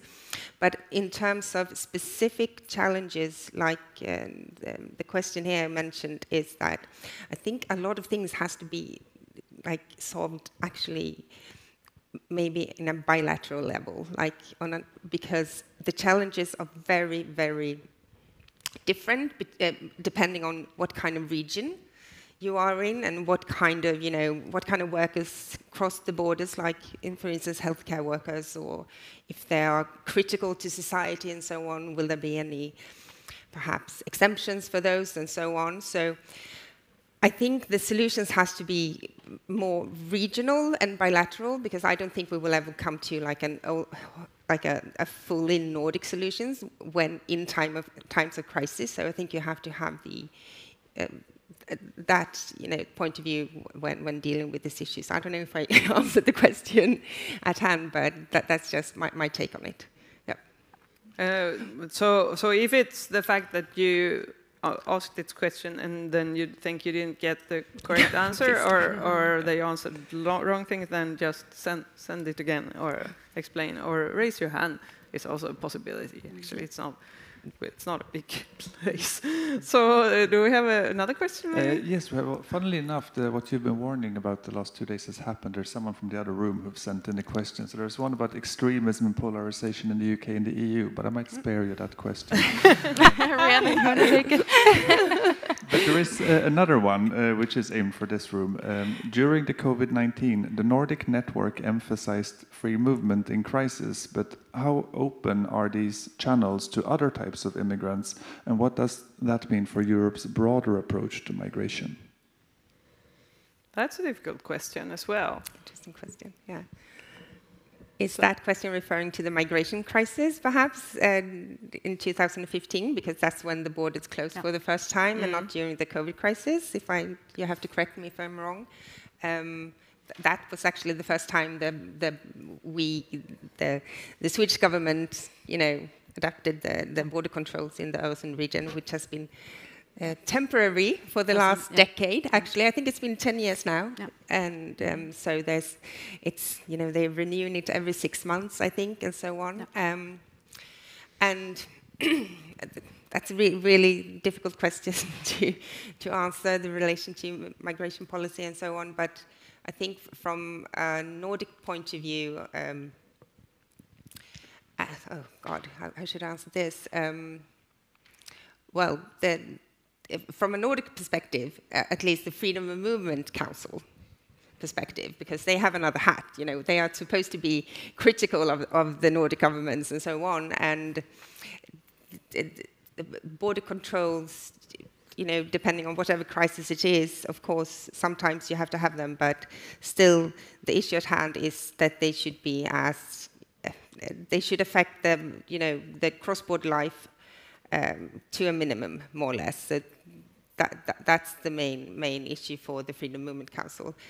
And then depending on what crisis it is, of course, there are different implications, whether it's a virus, a pandemic, or a migration crisis, or some zombie other apocalypse. Exactly, who knows?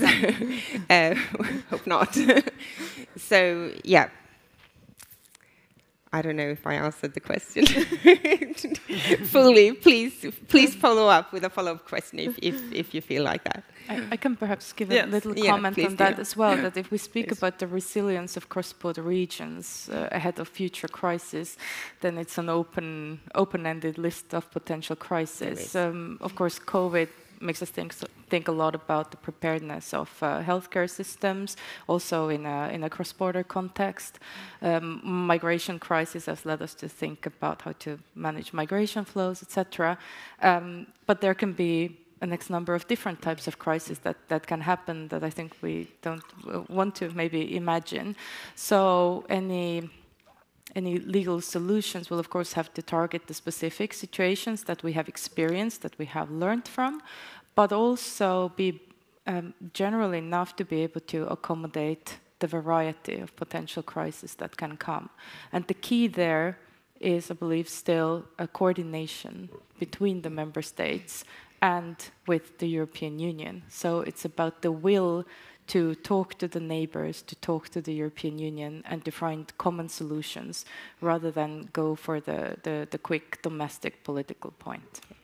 And I could just a very quick final word on the issue of migrants. We know from a regional economic perspective that the sustainability and resilience of our region is, to a large extent, also dependent on the continued flow of migrants into the region, because they fulfill our crucial sectors like health and education and early years care and elderly homes, and also our high-tech sectors. So there's that dynamic of viewing it from the other perspective of, like, if we want to have a sustainable and resilient region going forwards, we need to make sure that we can continue to welcome migrants in the best way that we can in order to allow our region economy to function. It could also be, if we try to imagine scenarios for the future, you could imagine that there would be an internal crisis within the European Union that would force migration, internal migration between EU countries.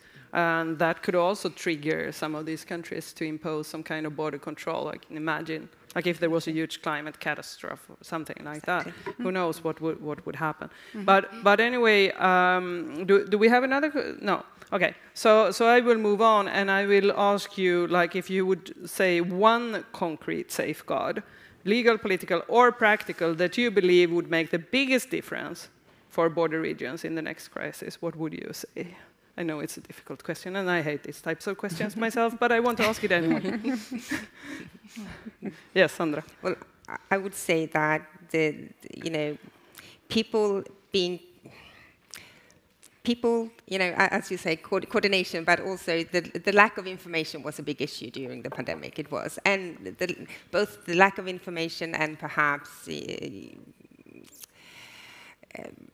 could say interpretations of the information. That's a really big issue, because sometimes you have two countries interpreting, whatever, measurements that has been, the governments have made, and I think information, good, valid information, is really the key for everyone to feel safe. They know what they're doing. They know how will this impact me and my family, like economically or socially, and so on. So I think information is really the key here, and the cross-border information services, they play a really important role, because those are the ones that people address whenever they need the information about taxes, social security, and so on, just during the everyday life, and even more so during a crisis.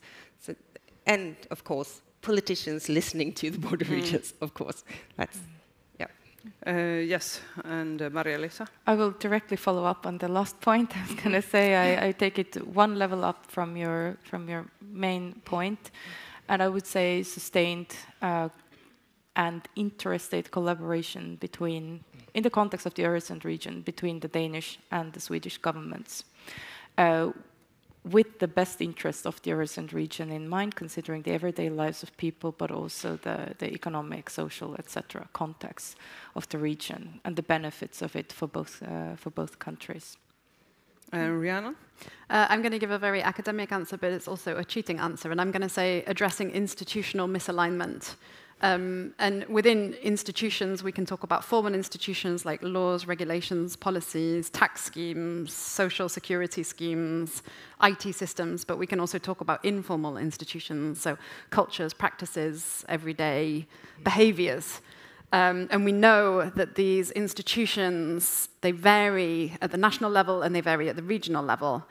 And when we make increasing efforts to align both formal and informal institutions across cross-border regions, we make lives easier and more seamless and easier to manage.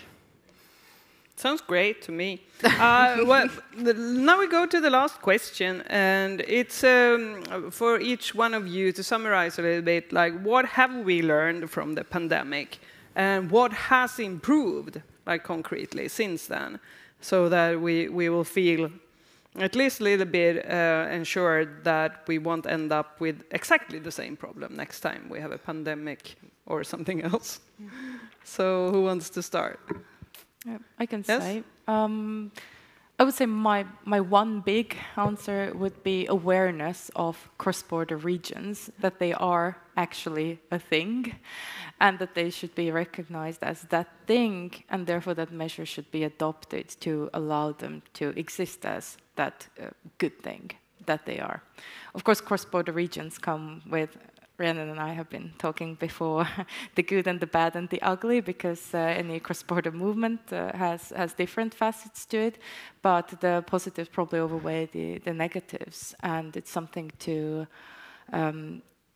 foster also for the future. So an awareness that cross-border regions are really important spaces is my biggest lesson. It's not only that you would cross the border to buy cheaper liquor, there's actually some other benefits from it. There is. Sandra?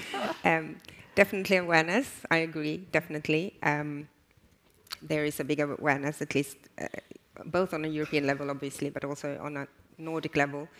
And I would say that we're actually starting up a project within the Freedom Movement Council where we're looking at, experiences and, following up those 22 reports we made during 2020 to 2022, trying to figure out have the Nordic countries made any new legislation in, keeping the cross-border perspective in mind? Have they changed anything since then, besides the EU border code and so on, and the European Commission guidance for freedom of movement? Like, have they taken this into account on any other more specific levels, and not just on an overall level, but more like specific legislation? So awareness, and we're looking into it a bit deeper to see, like, have we learned? So from the last crisis. You're still learning. We are still learning very much, yes. That's good. Yes. And Rhiannon, last words. I think there have been some formal institutional changes which have been positive, such as the new tax agreement, and there's been some alignment of social security systems based on lessons learned from the COVID, which is hopefully going to make life easier for cross-border commuters in normal times and in crisis times. So I would say this is a positive. Yeah. Thanks a lot to the panel, and thanks to the audience. Big applause. Thank you. And now the conference will continue in the hall over there, and there will be some summing up of these 2 days.